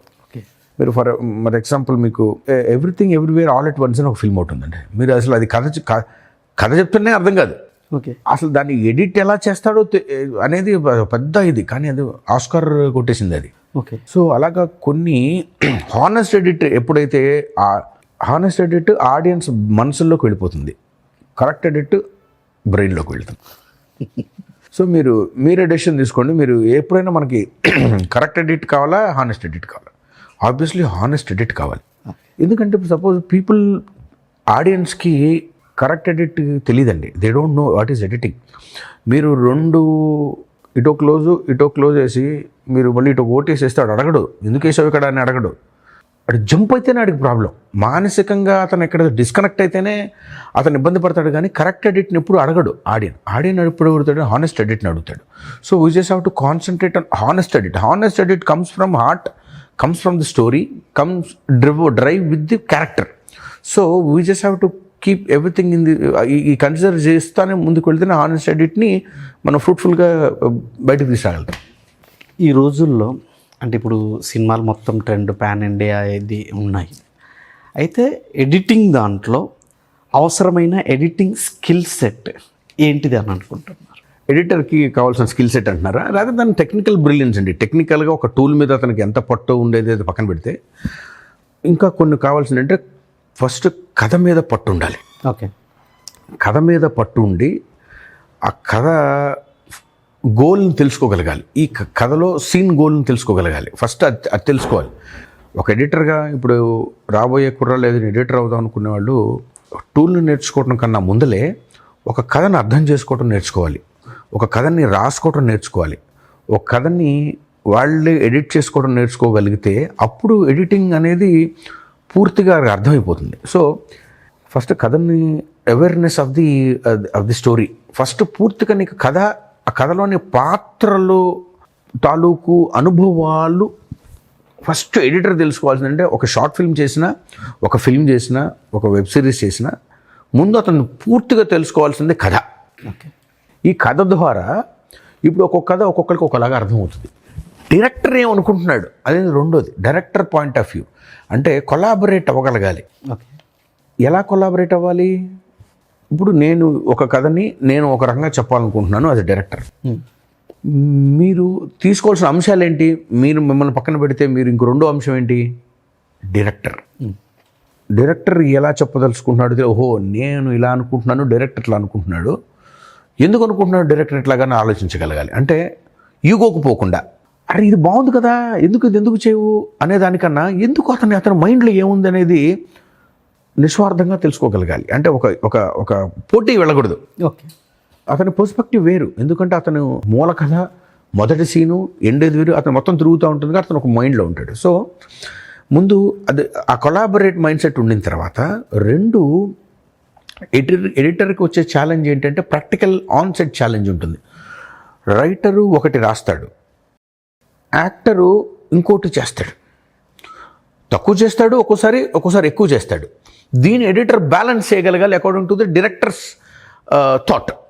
డైరెక్టర్కి కావాల్సిన దాన్ని ఇప్పుడు యాక్టర్ షూట్ అయిపోయింది, యాక్టర్ వెళ్ళిపోయాడు, ఇప్పుడు మళ్ళీ అతను పిలిచేసేది ఏమి ఉండదు. మనం ఇక్కడ ఎడిటర్ తెలుసుకోవాల్సింది ఏంటంటే డైరెక్టర్కి కావాల్సింది ఎడిటింగ్లో షూట్లో లేనప్పుడు ఇతని స్కిల్ సెట్ ఎలా ఉపయోగపడగలుగుతుందని ఆలోచించగలగాలి.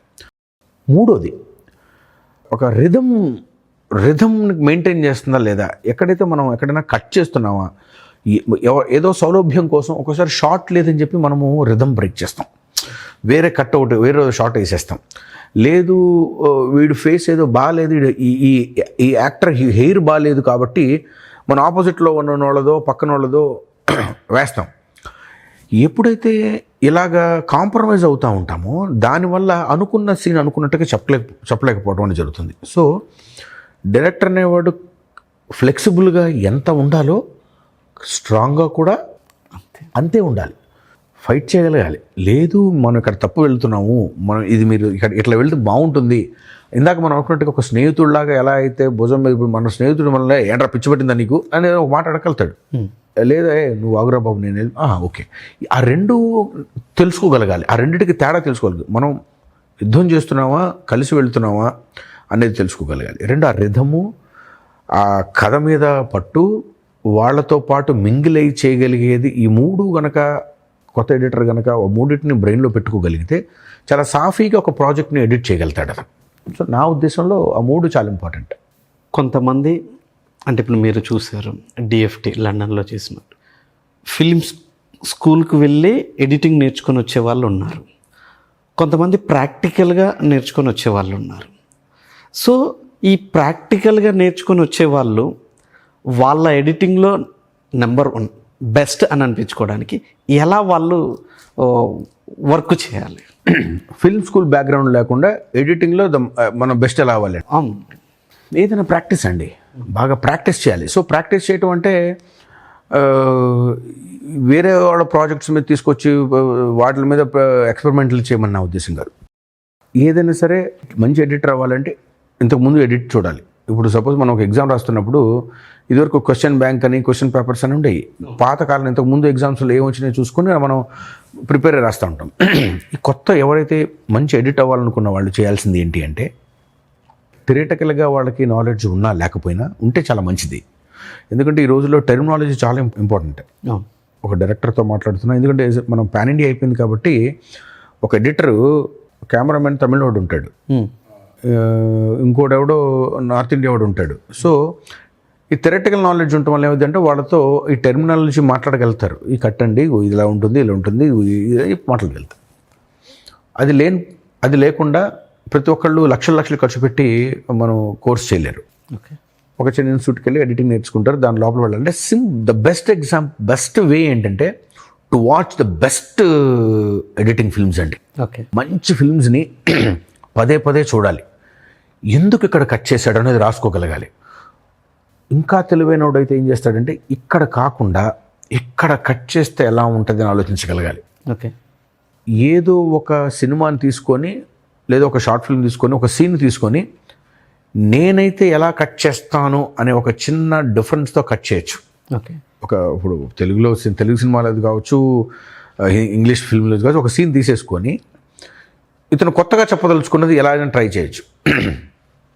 ఏదైనా ప్రాక్టీస్ అండి. పెళ్ళి వీడియోలు కట్ చేసినా కూడా నేర్చుకోవచ్చు. ఏదైనా సరే దే జస్ట్ నో. ఎప్పుడైనా సరే ఆ ఫీల్ని పోకుండా, ఎమోషన్ పోకుండా, ఈ సినిమాలో ఇక్కడ ఎందుకు కట్ చేస్తున్నాడు, ఇక్కడ ఎందుకు ఆపాడు, ఎందుకు ఆపలేదు, ఇవి ఎప్పుడు కనుక పెద్ద పెద్ద మంచి సినిమాలని ఒక చూసుకుంటే దాన్ని అనలైజ్ చేసుకుంటూ అవుతే అతన్ని మించిన ఎడిటర్ దొరకడు. సో ప్రాక్టికల్ నాలెడ్జ్ చాలా ఇంపార్టెంట్. థియరిటికల్ని పక్కన పెడితే ఇవి ఎప్పుడు ఎక్కడ వస్తుంది అంటే, మనకి ఇంతకుముందు సినిమాలని తీసుకొని దాన్ని బాగా అనలైజ్ చేస్తే అద్భుతమైన నాలెడ్జ్ వస్తుంది.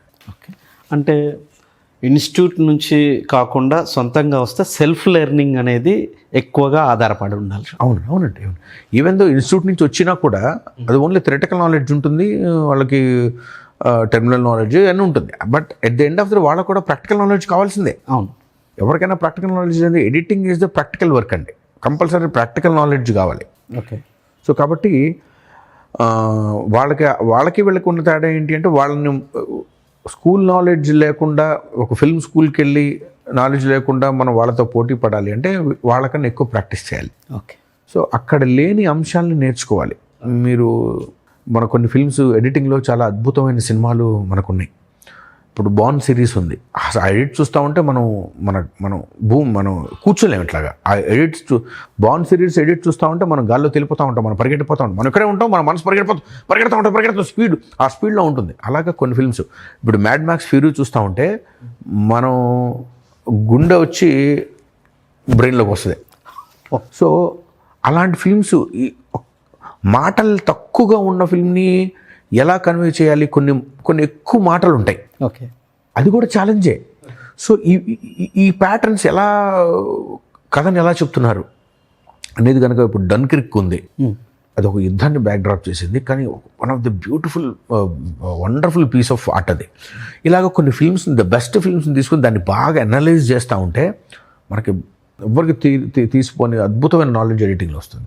So we just have to analyse the previous films and good films and great films. తెలుగులో కూడా ఉన్నాయి, చాలా ఫిల్మ్స్ ఉన్నాయి, ఇండియన్ ఫిల్మ్స్ చాలా ఉన్నాయి అలాంటివి. సో ఇప్పుడు ఒక రకంగా చెప్పాలంటే అంధాధున్ అనేది కొన్ని కథల్ని ఎడిట్ లేకుండా మనం కథను రాయలేం. ఓకే, ఎడిట్ ప్యాటర్న్ లేనిది కొన్ని కథలు చెప్పలేం. సో కాబట్టి ఇలాంటివి మనం అనలైజ్ చేయగలిగితే కనుక చాలా అద్భుతమైన నాలెడ్జ్ సంపాదించుకోవచ్చు అండి ఎడిట్లో. మీ దృష్టిలో ఎడిటర్ మెచ్యూర్డ్ అయ్యాడు అని ఎలా మనం చెప్పచ్చు? నా దృష్టిలో ద బెస్ట్ ఎడిటర్ ఏంటంటే, అతనికి తెలిసిన నాలెడ్జ్ అంతా వాడేయాలనుకోకుండా ఉండేవాడు. ఓకే, ఏది ఎంత వాడాలో తెలిసినవాడు. ఓకే. సో ద బెస్ట్ ఇది మెచ్యూర్డ్ అంటే ఇక్కడ అవసరం లేదు సార్ అంటాడు కదా, వాడే మెచ్యూర్డ్. ఇక్కడ ఏదో ఒక మ్యాజిక్ చేసేయాలి అనేది కోరుకోకుండా, అతనికి తెలిసిన ఆ నాలెడ్జ్ని ఇక్కడ పెట్టేసేయాలి అనుకోకుండా, ఎక్కడ ఆగుతాడో, ఎక్కడ ఇది చాలు అనుకుంటాడో వాడే మెచ్యూర్డ్. ఓకే. తెలుగు ఇండస్ట్రీలో లాస్ట్ 10 years నుంచే చూసుకుంటే ఎడిటింగ్లో ఏమైనా మార్పులు మీరు గమనించారా? అంటే హాలీవుడ్ కానీ బాలీవుడ్ కానీ వీటి యొక్క ఇన్ఫ్లుయెన్స్, అంటే వీటి యొక్క ప్రభావం ఏమైనా తెలుగు ఇండస్ట్రీ మీద పడిందా? ఎడిటింగ్ ఒక్కటే అని కాదండి. ఇప్పుడు మన సినిమా మేకింగ్లోనే లాస్ట్ 10 ఏళ్ళలో చాలా మార్పు వచ్చింది. ఓకే. మీరు బాహుబలి దగ్గర నుంచి మనం అనుకుంటూ ఉంటాము, బాహుబలి దగ్గర నుంచి సినిమా ఎప్పుడైతే ప్రపంచంలోకి ఓపెన్ అయిందో, we must try to catch the standards of the world film. ఎప్పుడైతే వరల్డ్ ఫిల్మ్ స్టాండర్డ్స్లోకి వెళ్ళాలో ఒక సినిమా, దాని తాలూకు డిపార్ట్మెంట్ కూడా ఆ స్టాండర్డ్స్ని పట్టుకోవడానికి వెళ్ళాలి. ఓకే. ఇప్పుడు ఒక పెద్ద ఇల్లు కట్టుకొని చిన్న డోర్ పెట్టుకోలేము మనం. ఆ ఇంటికి తగ్గట్టుగానే డోర్ ఉండాలి, ఆ ఇంటికి తగ్గట్టుగానే కిటికీ ఉండాలి. సో కాబట్టి సినిమా 10 ఏళ్లలో చాలా మార్పులు చెందుతూ వస్తుంది, భవిష్యత్తులో ఇంకా అద్భుతమైన మార్పులు చెందబోతూ ఉంది. ఓకే. దాంతోపాటు ఎడిటింగ్ కూడా మారుతూ ఉంది. ఐ కాంట్ సే ఇట్స్ అదే కాపీ చేయాలి అని నా ఉద్దేశం, కాపీ అయిందని నా ఉద్దేశం కాదు కానివ్వండి, ఇన్ఫ్లుయెన్స్ అవటం కన్నా చాలా మాడిఫై అయిందని చెప్పచ్చు. ఓకే. ఒకప్పుడు సినిమా ఒక నిర్దిష్టమైన ప్రమాణంలో 2 గంటల 22 నిమిషాలు ఉండాలి, 2 గంటల 25 నిమిషాలు ఉండాలి అనే ఒక మూస ధోరణిలోంచి థియేటర్లోకి ఒకప్పుడు మనకు 3 గంటల సినిమా ఉండేది, 2 గంటల 45కి వచ్చాం, 2:30కి వచ్చాం, 2కి వచ్చాం. అవును. ఇప్పుడున్న కొత్త ఒరవడి ఏంటంటే 3 గంటలను కూడా నిర్భేద్యంగా సినిమా తీసి థియేటర్కి వదిలేస్తున్నారు. మీరు ఎగ్జాంపుల్ ఇప్పుడు యానిమల్ తీసుకున్నా, నిన్నగాక మొన్న వచ్చిన దురంధర్ తీసుకున్నా, సూపర్ డూపర్ హిట్స్, 1000 కోట్లు కలెక్ట్ చేసిన సినిమాలు ఇవి. ఓకే. ఎందుకంటే ఎడిట్ ప్యాటర్న్లో, ఆలోచన ధోరణిలో, ఆ సరణలో మార్పు ఎందుకు వచ్చింది అంటే ధైర్యం పెరిగింది మన ఇండియన్ ఫిల్మ్కి. ఓకే. స్టోరీ చెప్పడంలో ఒక మొండితనం వచ్చింది. ఒకప్పుడు అది ఉండేది కాదు. నిర్దాక్షిణ్యంగా నా పాటను ఎట్లయితే నిర్దాక్షిణ్యంగా తీసేసామో, ఇప్పుడైతే అప్పట్లో అలా తీయాల్సి వచ్చింది. ఇప్పుడు ఆ అవకాశం లేదు. As far as the emotion is running. Okay. మీ ఇమోషనల్ వీన్స్లో బ్లడ్ రన్ అవుతున్నంత కాలం మీరు 2.5 గంటలు పెట్టండి, 3 పెట్టండి, 3.5 కూడా పెట్టండి. Okay. The cinema is cinema. Okay. ఒకప్పుడు అది భయపడేవాళ్ళం, కానీ ఇప్పుడు ధైర్యంగా చెప్పగలుగుతున్నాం. మీరు అడిగిన ప్రశ్నకు ఆ చేంజ్ అయితే ఇప్పుడు వచ్చింది. దానికి తోడు మీరు అడిగిన ప్రశ్నకి ఇంకొంచెం క్లియర్గా ఎడిట్ మీదకి వెళ్తాను. ఎడిట్లో చేంజ్ ఏమైనా వచ్చిందంటే వచ్చింది. ఎందుకు వచ్చింది అంటే బికాజ్ ఆఫ్ ఓటీటీస్ అండి. ఓకే. ఓటీటీస్ ఎప్పుడైతే ఓటీటీ ఫిల్మ్స్ రావడం స్టార్ట్ అయిందో, the way of cut has to be changed. ఎందుకు? ఓటీటీ ఫిల్మ్కి మామూలు సినిమాకి ఏంటి ఎడిట్లో చేంజ్? ఏంటి చేంజ్ అంటే, థియేటర్లోకి వెళ్ళి కూర్చున్న తర్వాత నువ్వు సినిమా ఆధీనంలోకి నువ్వు వెళ్తావు, కానీ ఓటీటీలోకి వచ్చిన సినిమా నీ ఆధీనంలో ఉంటుంది. ఎందుకంటే రిమోట్ మన చేతిలో ఉంటుంది. వాడు మొదటి 10 నిమిషాల్లో మొదటి 10 నిమిషాలు కూడా కాదండి, ఓటీటీ ఫిల్మ్లో మొదటి 5 నిమిషాల్లో ఆకట్టుకోలేదా, చేంజ్. దాని వెనక 150 సినిమాలు ఉంటాయి. కాబట్టి ఓటీటీ వచ్చిన తర్వాత ఎడిటర్కి కత్తి మీద సాము అయిపోయింది. ఎక్కువ ఆలోచించాల్సి వస్తుంది. Editor is now not only editor, ఆ సైకాలజిస్ట్, ఓకే, ఆ బిహేవియరల్ థెరపిస్ట్. అంటే అతను అన్నీ తెలుసుకోగలగాలి. ఎడిటర్ అనేవాడు ఇక్కడ 5 నిమిషాల్లో ఆడియన్స్ మెంటాలిటీ ఎలా ఉంది, ఇక్కడ ఏమైనా బోర్ కొడుతుందా, వాడు ఏమైనా రిమోట్ పెట్టి మార్చేస్తాడా అనేది ఆలోచించాల్సి వస్తుంది. అంతే కదా, నా చేతిలో రిమోట్ ఉంటే 2-3 నిమిషాలు ఆకట్టుకోకపోతే నేను తీసేస్తాను. నేను ఇదివరకు సినిమాలకు అది లేదు, శాటిలైట్కి అది లేదు. జెమినీ టీవీలోనో, ఈటీవీలోనో, జీటీవీలోనో సినిమా ఇస్తే మనం మధ్యలో యాడ్ చేసినా కూడా చూస్తూ ఉంటాం. OTT is a very dangerous phenomena where audience have got the control on the film. Okay. So you have to చాలా త్వరగా అతన్ని ఆకట్టుకోవాలి, చాలా ఎక్కువసేపు అతన్ని ఆకట్టుకోవాలి. So edit pattern must be changed. So కాబట్టి ఈ గత 10 ఏళ్లలో ఎడిట్ ప్యాటర్న్ చాలా మారింది, భవిష్యత్తులో కూడా ఇంకా చాలా మారాలి. సార్, ఇప్పుడు మీరు ఏదైతే ఓటీటీది చెప్పారో, నాకు ఇప్పుడు ఒకటి రీల్స్ ఉన్నాయనుకోండి, 30 సెకండ్స్ 1 మినిట్లోనే ఏదో ఒక ఇష్యూ చెప్పేస్తున్నారు. అంటే ఇది సినిమా ఎడిటింగ్ మీద కూడా ఇంకేమన్నా ఇన్ఫ్లుయెన్స్ అంటే 2 గంటల నుంచి 30 సెకండ్స్కు పడిపోయింది. బాగా అడిగారు. సో ఎలా? చాలా చాలా చాలా చాలా మంచి ప్రశ్న ఇది. అయితే ఆడియన్స్కి సహనం తగ్గిపోతా ఉందా అని ఒక ప్రశ్న వస్తూ ఉంది. అవును, 2 గంటలు చూడలేబారు, సినిమాకి వెళ్తే 2.5-3 గంటలు కూర్చోవాలి అనే పదాలు మనం చాలాసార్లు విన్నాం. ఎప్పుడైతే మొబైల్ ఫోన్లు చేతిలోకి వచ్చేసిందో, ఇప్పుడు మైక్రో ఫిల్మ్స్ అని వచ్చేస్తున్నాయి. 2 నిమిషాల్లో ఒక కాన్సెప్ట్ చెప్పేస్తున్నారు. దానికి కూడా వీళ్ళు ఆ 30 సెకండ్లే చాలా ఇంపార్టెంట్. ఆ రీల్స్ కూడా ఆ 30 సెకండ్ లోపల ఉంటేనే కొన్ని లక్షల మిలియన్ వ్యూస్ వస్తూ ఉన్నాయి. సో అంత ఫాస్ట్ కట్టికి అలవాటు పడిన బ్రెయిన్ 2-2.5 గంటల సినిమాని ఎంతవరకు ప్రభావం చూపిస్తుంది అంటే, ఇక్కడ మనం ఆలోచించాల్సింది ఏంటంటే, ఏ ప్యాటర్న్కి ఆ టైప్ ఆఫ్ ఎడిట్ ఆలోచించాలండి. ఇప్పుడు షార్ట్ ఫిల్మ్ అనేది ఒక రకంగా కట్ ఉంటే, రీల్ ఒక రకంగా కట్ అయితే, షార్ట్ ఫిల్మ్ ఒక రకంగా చెప్తే, సినిమా ఒక రకంగా చెప్తే, వెబ్ సిరీస్ 8 భాగాలు ఉంటుంది. అది 5-6 గంటలు 4 గంటలు ఉంటుంది. అది దాన్ని కట్ వేరు. సో మనం మన ఫస్ట్ ఆఫ్ ఆల్ మన మాడ్యూల్ ఏంటి, మన ప్యాటర్న్ ఏది తీసుకుంటున్నాం అనేది తెలుసుకొని దానికి తగ్గట్టుగా చేసుకుంటూ వెళ్ళాలి. కానీ దాంతో కంపేర్ చేసుకొని దీంతో కంపేర్ చేసుకుంటే అంతా కలగాపలగం అయిపోతుంది. సో కథని కథలాగే చెప్పాలి, సినిమాని సినిమాలాగే చెప్పాలి, వెబ్ సిరీస్ లాగా 10 భాగాలు 4 గంటలు చెప్పాలి, షార్ట్ ఫిల్మ్ 5 నిమిషాల్లో చెప్పాలి, రీలు 30 సెకండ్లోనే చెప్పాలి. ఓకే. సో మనం ఏం చూస్తున్నాం అనేది ముందు అది మనకు అవగాహన ఉంటే దాన్ని బేస్ చేసుకొని వెళ్తాం. ఓకే. సో కాబట్టి ఆడియన్స్ కూడా ఏంటి అంటే, ఒకదాని మీద ప్రభావం ఒకదాని మీదకి తీసుకెళ్ళడానికి చాలా ఈజీ. అది మన సవాలు ఏంటి అంటే, వాళ్ళు ఏం చూస్తున్నారో అనేది వాళ్ళకి తెలియజేస్తా మన పని చేసుకోవటం అనేది అది మన సవాల్. అది అంటే ఇప్పుడు మీరు చెప్పిన దాంట్లో నుంచి రీల్ 30 సెకండ్స్, ఒక షార్ట్ ఫిలిం 15-20, ఒక డాక్యుమెంటరీ హాఫ్ అన్ అవర్, అలా సినిమా 2 hours, వెబ్ సిరీస్కి వచ్చేసరికి కదా. అంటే మనము ఇందులో దేంట్లో వచ్చినా కూడా ఆ స్టోరీ ఎందులో చెప్తున్నాము అనేది మేజర్గా ముఖ్యం. కరెక్ట్. దాంట్లో అంటే ఈ రీల్ ఇన్ఫ్లుయెన్స్ వెబ్ సిరీస్ మీద పడదు. ఇది 30 secondsలోనే చెప్పేదే, ఇది వచ్చేసేసి 8 hours అంటే ఎపిసోడ్స్ లాగానే చెప్పేదే. సో దాని మీద మాత్రం ఇన్ఫ్లుయెన్స్ పడకూడదు. ఓకే. ఎందుకంటే చిన్న ఎగ్జాంపుల్ అండి, ఇప్పుడు మనకి క్రికెట్లో కూడా test match, one day match, T20s ఉంటాయి. అవును. T20 ప్లేయర్ని పొరపాటును కూడా టెస్ట్ మ్యాచ్లో తీసుకోరు. ఇప్పుడు మనకు 3 టీంలు ఉన్నాయి, ఎవరో 2-3 ప్లేయర్స్ మిక్స్ అండ్ మ్యాచ్ అవుతూ ఉంటారు. విరాట్ కోహ్లీ, హార్దిక్ పాండ్యా లాగా. హార్దిక్ పాండ్యా కూడా టెస్ట్లో ఉండడు. ఓకే. ఇట్లాగే దేని స్పెషలిస్టులు దానికి ఉంటారు అన్నట్టుగా దేని స్పెషలిస్ట్ కట్టు దానికి ఉండాలి. ఓకే. మనము షార్ట్ ఫిల్మ్ని కట్ చేసినట్టు సినిమాని కట్ చేయకూడదు. ఓకే. సినిమాని కట్ చేసినట్టు వెబ్ సిరీస్ని కట్ చేయకూడదు. అవును. వెబ్ సిరీస్లో ఉండే సౌలభ్యం ఏంటి అంటే, మనం ఇందాక చెప్తున్నట్టుగా మెల్లగా వెళ్ళి అక్కడ ఆగి అతని ఎక్స్ప్రెషన్ ఒకసారి పక్కకి తిరిగి చూసి ఒక డైలాగ్ చెప్పిన తర్వాత 4-5 ఎక్స్ప్రెషన్స్ వేసుకొని మళ్ళీ ఇతనికి వచ్చి ఈ అవకాశం వెబ్ సిరీస్లో మనకు దొరుకుతుంది. ఎందుకంటే మీకు ఆ కట్ చెప్పడానికి మీకు 4 గంటలు ఉంది. కథలో మనకి సినిమాలో 2 గంటలే ఉంటుంది. టప టప టప తిప్పకూడదు అలా అని చెప్పి స్లోగా వెళ్ళడానికి లేదు. అది చాలా it's like one day film. అది వన్ డే క్రికెట్ లాంటి ఫిల్మ్ ఇది సినిమా అనేది. So we just have to know on what patterns we're working on. మనకి దేని మీద వర్క్ చేస్తున్నామో తెలిసి దాన్ని తగ్గట్టుగా ఉండాలి. సో మనము ఇన్ఫ్లుయెన్స్ అవ్వకూడదు, ఆడియన్స్ కూడా ఇన్ఫ్లుయెన్స్ అవ్వాలని కోరుకోకూడదు మనం. సో వాళ్ళకు కూడా వాళ్ళు ఏం చూస్తున్నాం అనేది వాళ్ళకి అది తెలుస్తూ ఉంటే వాళ్ళు దాన్ని రీల్స్ 30 సెకండ్లో లాగే సినిమా ఉండాలని వాళ్ళు కూడా కోరుకోరు. ఓకే. సో కథని మనం emotion, as far as we're holding the emotion, they never feel bore. Okay.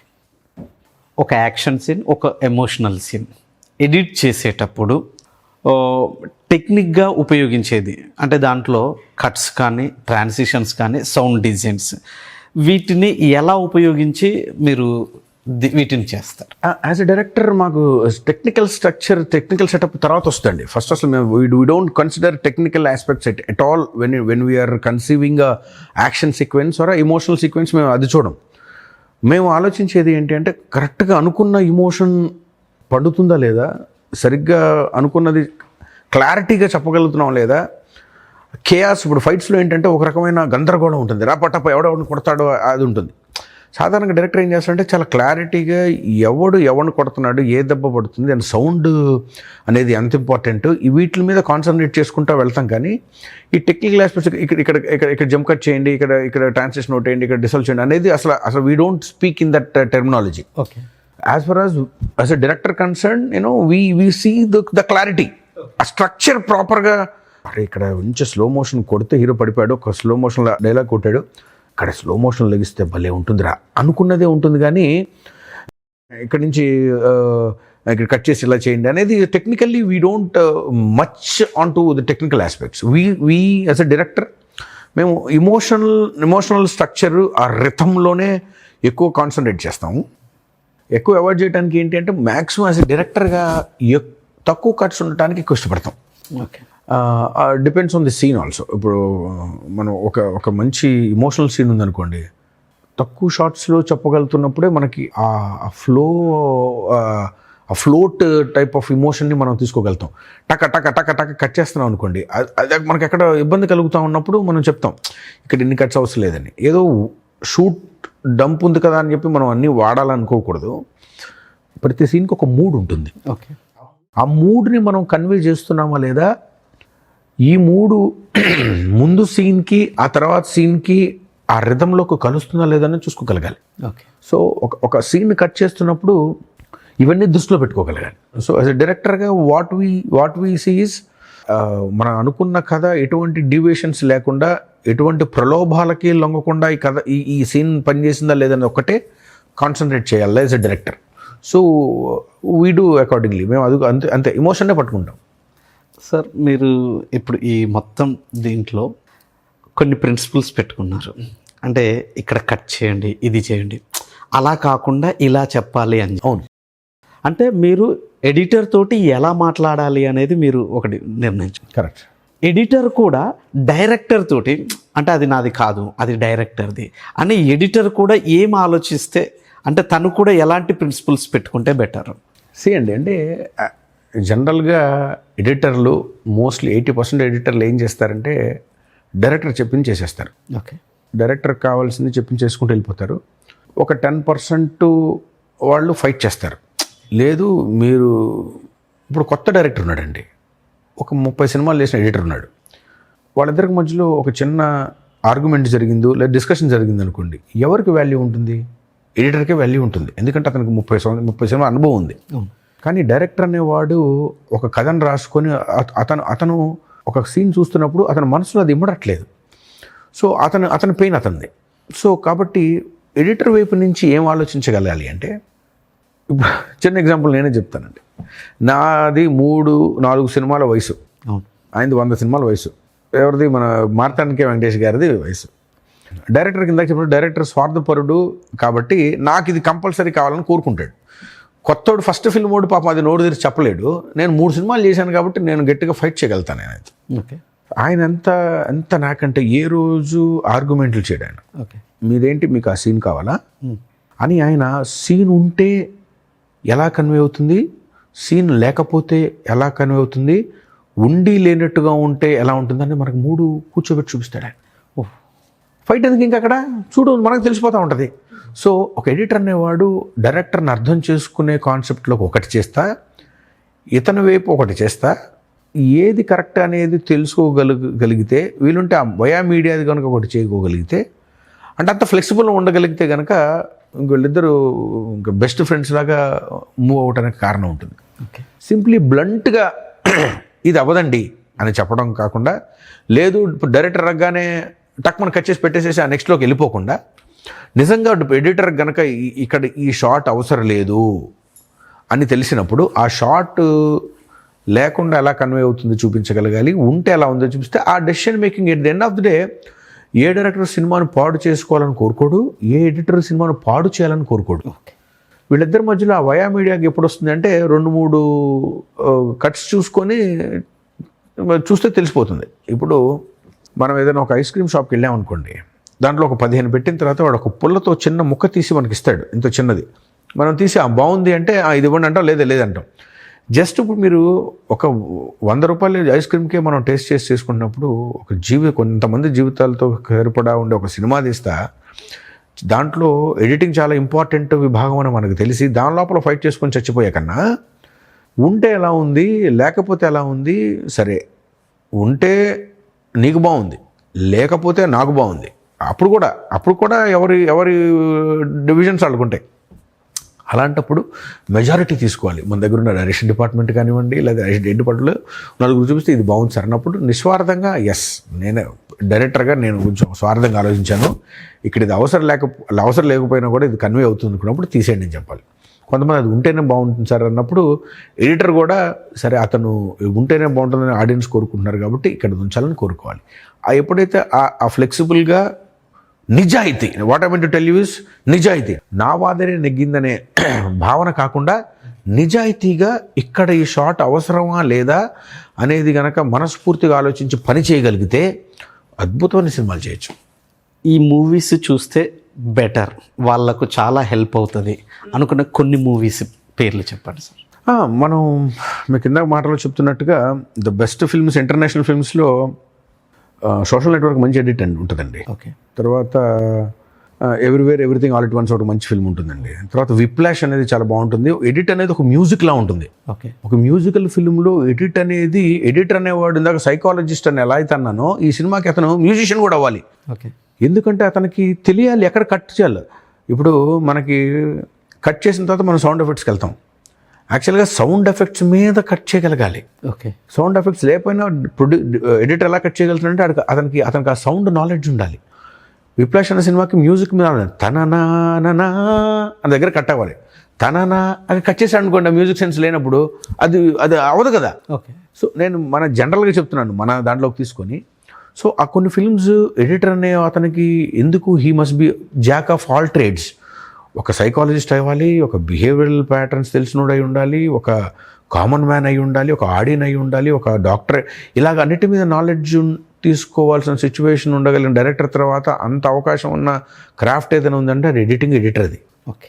So social network, Whiplash మంచి సినిమా, ఆ తర్వాత everywhere everything all at once ఒకటి, డన్కిర్క్ ఒకటి, మ్యాడ్ మ్యాక్స్ ఫ్యూరీ బాగుంటుంది, బాండ్ సిరీస్లు అన్నీ బాగుంటాయి. ఇటు పక్కన పెడితే ఇండియాలోకి వచ్చేప్పటికి మనకి తమిళ్లో విషార్ అనే ఒక ఫిల్మ్ ఉంటుందండి. ఓకే.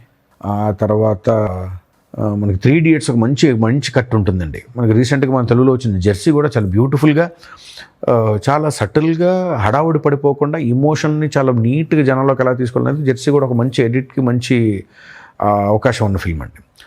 ఆ తర్వాత హిందీలో కూడా మనకి దంగల్ కూడా చాలా మంచి ఎడిట్ ఉన్న ఇది. ఈ ఫిల్మ్స్ చూస్తాం. దీంతోపాటు ఇంకా చాలా ఎడిట్ ఫిల్మ్స్ వచ్చినాయి. మీరేం అవసరం లేదు, రీసెంట్గా ఆస్కార్ కొట్టిన ఎడిట్ ఫిల్మ్స్లోకి వెళ్తే అన్ని ఇట్స్ కంటిన్యూస్ ప్రాసెస్ అండి, నేర్చుకుంటూ వెళ్తూ ఉండాలి. ఇప్పుడున్న ఎడిటర్స్ కూడా మాకు ఎడిట్ వచ్చింది కదా అని కూర్చోరు. కొత్త సినిమాలు ఏమొస్తున్నాయి, వాళ్ళ ఎడిట్ ఎలా జరుగుతుంది, ఓహో ఇలా కూడా కట్ చేయించచ్చా, ఓహో దీన్ని బ్రేక్ చేయొచ్చా అని తెలుసుకుంటూ ఉంటారు. సో నేను చెప్తున్న సినిమాలతో పాటుగా లేటెస్ట్గా వస్తున్న ఫిల్మ్స్ అన్నీ చూసుకుంటూ వెళ్తూ ఉంటే ఎడిట్ అనేది చాలా గొప్పగా నేర్చుకోవడానికి, అప్డేట్ అవ్వడానికి అవకాశం ఉంటుంది. సార్, చాలామంది ఎడిటింగ్ అంటే విజువల్స్ని ఎడిటింగ్ చేయడము దాని మీదనే దృష్టి పెడతారు. కానీ సౌండ్ అనేది ఎడిటింగ్ ప్రాసెస్ని ఎలా ప్రభావితం చేస్తుంది, ఎడిటింగ్ చేసేటప్పుడు సౌండ్ను ఊహించుకోవడం ఎంతవరకు అవసరం? చాలా మంచి ప్రశ్న అండి ఇది. సౌండ్ అనేది ఎడిట్లో చాలా ఇంపార్టెంట్ భాగం అండి. సినిమా అంటేనే it's a mixture of audio and visuals. కానీ ఎడిటర్ ఇక్కడ ఒక విశ్వామిత్రుడి పాత్ర తీసుకోవాలి. సౌండ్ లేకుండా అతను పర్ఫెక్ట్గా ఊహించి ఈ పర్టికులర్ షాట్లో ఒక చెంపదెబ్బ కావచ్చు, ఒక డోర్ ఫుట్ స్టెప్స్ కావచ్చు, ఆ ఫుట్ స్టెప్స్ ఎంతసేపు పడుతుంది అతను తెలియకుండానే దాని తగ్గట్టుగా కట్ చేయగలగాలి. ఒక స్లాప్ కానివ్వండి, లేకపోతే కనుక ఇంకేదైనా ఒక రియాక్షన్ సౌండ్ ఏదైతే ఉంటుందో అది అతను చాలా తెలివిగా ఊహించి కట్ చేయగలిగినప్పుడే మనం ఒక ప్రాపర్ సౌండ్ డిజైన్ దానికి యాప్ట్ అవుతుంది. సో మీరు అడిగిన ప్రశ్నలో మొదటి భాగంలో సౌండ్ డిజైన్తో క్యాలిబ్రేట్ చేసుకోవడం చాలా అత్యంత ఇంపార్టెంట్. ఓకే. మీరు రెండో లైన్ ఏంటంటే ఆ ప్రశ్నలో ఎడిటింగ్ చేసేటప్పుడు సౌండ్ను ఊహించుకోవడం. అది మనం ఇందాక అనుకున్నట్టుగా ఎడిటర్ అనే అతను ఒక సైకాలజిస్ట్గా మారాలి, ఒకసారి మారిపోయాడు, ఇంకో టీచర్గా మారాడు, ఒక డాక్టర్, ఇప్పుడు ఒక మ్యూజిక్ డైరెక్టర్గా కూడా మారాలి. ఓకే. సో అంటే ఏంటంటే ఆ సౌండ్ ఎఫెక్ట్స్ని ఊహించుకోగలగాలి. అంటే బ్యాక్గ్రౌండ్ ఎస్ఎఫ్ఎక్స్ ఎక్స్పర్ట్గా కూడా మారాలి. సౌండ్ ఎంత సౌండ్ వస్తున్న దాన్ని బట్టి కూడా కట్ ఉంటుంది. ఓకే. చాలా జాగ్రత్తగా ఉంచండి. ఇట్స్ నాట్ అబౌట్ ఇక్కడ సౌండ్ ఉంది కాదు, ఏం సౌండ్ ఉంది, టంగ్ టంగ్ అనే దానికి గంట ఎలా మోగిద్దండి, ఈకో వస్తుంది. ఈకో లేని గంట కాదు. ఆ ఈకో ఎప్పుడైతే టంగ్ అన్న తర్వాత ఇంకో సెకండ్ ఎక్స్ట్రా లేకుండా కట్ చేస్తే ఆ గంట సౌండ్ పడదు. అవును. ఎడిటర్కి అక్కడ ఏం సౌండ్ రాబోతుంది, దాని లోపల ఎంత బ్రీత్ ఉందని అని కరెక్ట్గా ఊహించి ఎడిట్ని చేస్తారు యాక్చువల్గా editors. So editor why because is master of so many things అంటే సౌండ్ అనేది కూడా అతనికి ఒక ఇన్బిల్ట్ క్వాలిటీ. అతను కనపడని సౌండ్ ఇంజనీర్ ఎడిటర్ అనేవాడు. సో ఎడిట్ అనేది అతని బ్రెయిన్లో అతని బ్లడ్ లోపలికి వెళ్ళి కట్ చేస్తున్నప్పుడు ఎప్పుడైతే అతను తన సబ్కాన్షియస్లో పెట్టుకుంటాడో సౌండ్ ఎఫెక్ట్స్ వాడికి బ్యూటిఫుల్ స్పేస్ టైం మిగులుతుంది. ఇక్కడ ఇచ్చాడరా బాబు, ఒక మంచి సెకండ్ ఇచ్చాడరా ఎడిటర్, టంగ్ నీట్గా వేస్తాడు. అందుకనే చాలా వరకు ఫిల్మ్స్లో చాలామంది ఏం చేస్తారంటే సౌండ్స్ వచ్చిన తర్వాత ఎడిటర్కి ఇస్తారు, సౌండ్స్ మీద కట్ చేస్తారు. మనకేంటి ఓన్లీ డబ్బింగ్ మీదే మనం కట్ చేస్తాం ఫిల్మ్స్, కట్ చేసిన దాని మీద సౌండ్స్కి వెళ్తుంది. కానీ కొంతమంది సౌండ్స్ మీద కట్ చేస్తారు, ఎందుకంటే శబ్ద ప్రాధాన్యత గల ఫిల్మ్స్ ఉంటాయి కొన్ని. సో అలాంటి వాటికి ఏంటంటే ముందు సౌండ్ చాలా ఇంపార్టెంట్ కాబట్టి దాన్ని వాళ్ళు ముందు సౌండ్ మీద కట్ చేస్తారు. సౌండ్ 99% సౌండ్ లేకుండానే కట్ చేయాలి, ఎఫెక్ట్స్ లేకుండా. What I mean to tell you is background music కావచ్చు, స్పెషల్ ఎఫెక్ట్స్ కావచ్చు, ఇవి లేకుండానే ఎడిటర్ కట్ చేస్తున్నప్పుడు ఇక్కడ ఎంతసేపు బ్యాక్గ్రౌండ్ మ్యూజిక్ రావాలి అనేది సినిమా మొత్తంలో ఇప్పుడు మనం మాట్లాడుకున్న దాన్నిటికన్నా చాలా గొప్ప విషయం ఏంటంటే అతను ఊహిస్తాడు. Editor is the only man, not the director. Editor is the only man who thinks, who plans, who justifies. మీరు దళపతి అలాంటి సినిమాలో తీసుకుంటే ఫినామినల్ క్లాసిక్ ఫిల్మ్. ఆ అమ్మాయి వెళ్తూ ఉంటుంది, రజనీకాంత్ గారు చూస్తూ ఉంటారు, ఒక అద్భుతమైన బీజిఎం పడుతుంది. అది కనుక కట్ చేసేస్తే ఆ ఫీల్ పోలా. ఎంత ఉండాలో అంతే ఉండడం అనేది ఎడిటర్ ఎంత గొప్ప ఎడిటర్ అండి ఆ సినిమాకి. అలాగే శివ కూడా one of the biggest asset for Telugu film edit patterns అండి. అక్కడ ఒక్కసారి పడితే లెగిచి కింద పడి ఆ సైకిల్ చైన్ తీసి ఇలా మడత పెట్టడం దగ్గర నుంచి టక్మన వాడు బాడీ వేసుకొని డోర్ బద్దలు కొట్టుకొని వస్తే తనకల్లి భరణి గారు చూసి కిందకి మెల్లగా వంగి శివ అంటే వాడే అన్నప్పుడు దడ్డ దడ్డ దడ్డ దడ్డ దడ్డ దడ్డ బ్యాక్గ్రౌండ్. అది ఎవరు ఊహించారండి? ఎడిటరే కదా, మనకేం తెలిసింది? డైరెక్టర్ షూట్ చేసి వెళ్ళిపోతాడు. That's why editor must be so great and good and talented. ఎందుకంటే ఇవన్నీ అతని అమ్ముల పొదిలో ఉండాలి, అన్నీ అతని బ్యాక్డ్రాప్లో ఉండాలి. ఇవన్నీ ఆలోచించగలిగినాడు ఒక గొప్ప మంచి ఎడిటర్కి గొప్ప ఎడిటర్కి డిఫరెన్సెస్ ఇవే. సో తగ్గట్టుగా చేయటం వేరు, ఎన్హాన్స్ చేయటం వేరు. ఇప్పుడు ఇందాక చెప్పినట్టుగా తలపతిలో వెళ్ళిపోగానే అతను సీరియస్ చూసి కట్ చేసేయచ్చు, కానీ మనకు మనకు మిగిలిపోయే ఒక బ్యాక్డ్రాప్ను ఆయన చేయగలిగిన అవకాశం ఇవ్వగలిగాడు అంటే అతనికి తెలుసు అక్కడ ఆ బ్రీత్ ఉండగలిగి ఆడియను రజనీకాంత్ గారు మనసు లోపలికి వెళ్ళి ఆయన పడే బాధని అది తీసుకోవడానికి ఒక 2 సెకండ్లు పడుతుంది. అది ఇచ్చారు మనకి. అది ఇవ్వకపోతే మనం వెళ్ళిపోయిందేమో అనుకుంటాం. That is the beauty of an editor అండి. సో ఈ బ్యాక్గ్రౌండ్ మ్యూజిక్ కానివ్వండి, స్పెషల్ ఎఫెక్ట్స్ కానివ్వండి, ఎడిట్ చేస్తున్నప్పుడు అది ఏదైతే దృష్టిలో పెట్టుకుంటామో అది సినిమాని చాలా ప్రభావితం చేస్తుంది. ఏదో హడావుడిగా కట్ చేసేయాలి, లెంత్ పోతుందనే ఒక భయం ఉండటం, దానికి సంబంధించిన ప్రభావితం అవ్వడం లేదు. నాకు ఇక్కడ ఇది బాగా నచ్చింది, ఏదో కొత్త ప్రదర్శన, ఏదో కొత్త ఎడిట్ ప్యాటర్న్ ఏదో సెట్ చేద్దాం అనుకోవటం కన్నా దాన్ని దృష్టిలో పెట్టుకొని చేయటం వల్ల ఒక మంచి సినిమాలు బయటకు వస్తాయి. సార్ ఇప్పుడు మొత్తం ఊగిపోతున్నారు ఏఐ ఆర్టిఫిషియల్ ఇంటెలిజెన్స్ అని. ఇది సినిమాను ఇంకెలా ప్రభావితం అంటే ఎలా చేయబోతుంది? సినిమాని తప్పకుండా చాలా చాలా గొప్పగా ప్రభావితం చేయబోతూ ఉందండి. 100% ప్రభావితం చేయబోతూ ఉంది. ఖర్చులో కావచ్చు, మనం చూస్తున్న మాధ్యమంలో, దృశ్యంలో, ఆ ఫిల్మ్ సీన్కి ఎక్స్ట్రా వైగన్స్ కావచ్చు, 100% మార్పులు జరగబోతూ ఉన్నాయి. కానీ ఏం జరిగినా, ఎంత వచ్చినా ఎమోషన్ను పట్టుకునేది మనిషే. దానికి తెలీదు ఎమోషన్ ఎంతసేపు ఉంటుంది. ఒక మనిషి భగ్న ప్రేమికురాలు అతన్ని బాధ పెడితే ఒక మనిషి ఎంతసేపు బాధపడతాడు, ఎలా బాధపడతాడు అనేది ఏకి తెలియదు. మనమే ఉండాలి, మనమే చెప్పాలి. ఎంత వచ్చినా కూడా ఆ ఎమోషన్, ఆ గుండెలోని బరువు, బాధ మనిషే చెప్పాలి. దాన్ని నేర్చుకొని ఉండటం వల్ల ఎప్పుడైనా మనకు ఉపయోగం ఉంటుంది. But it takes time. నాకు తెలిసి ఒక 5 ఏళ్లలో ప్రభావం ఎక్కువ పెరగబోయే అవకాశం ఉంది. నేర్చుకుంటే మంచిది. చాలా థ్యాంక్స్ సార్. ఓపిక్గా చాలా ఇన్ఫర్మేషన్ ఇచ్చారు. Thank you sir. థ్యాంక్స్ అలాంటి. Thank you.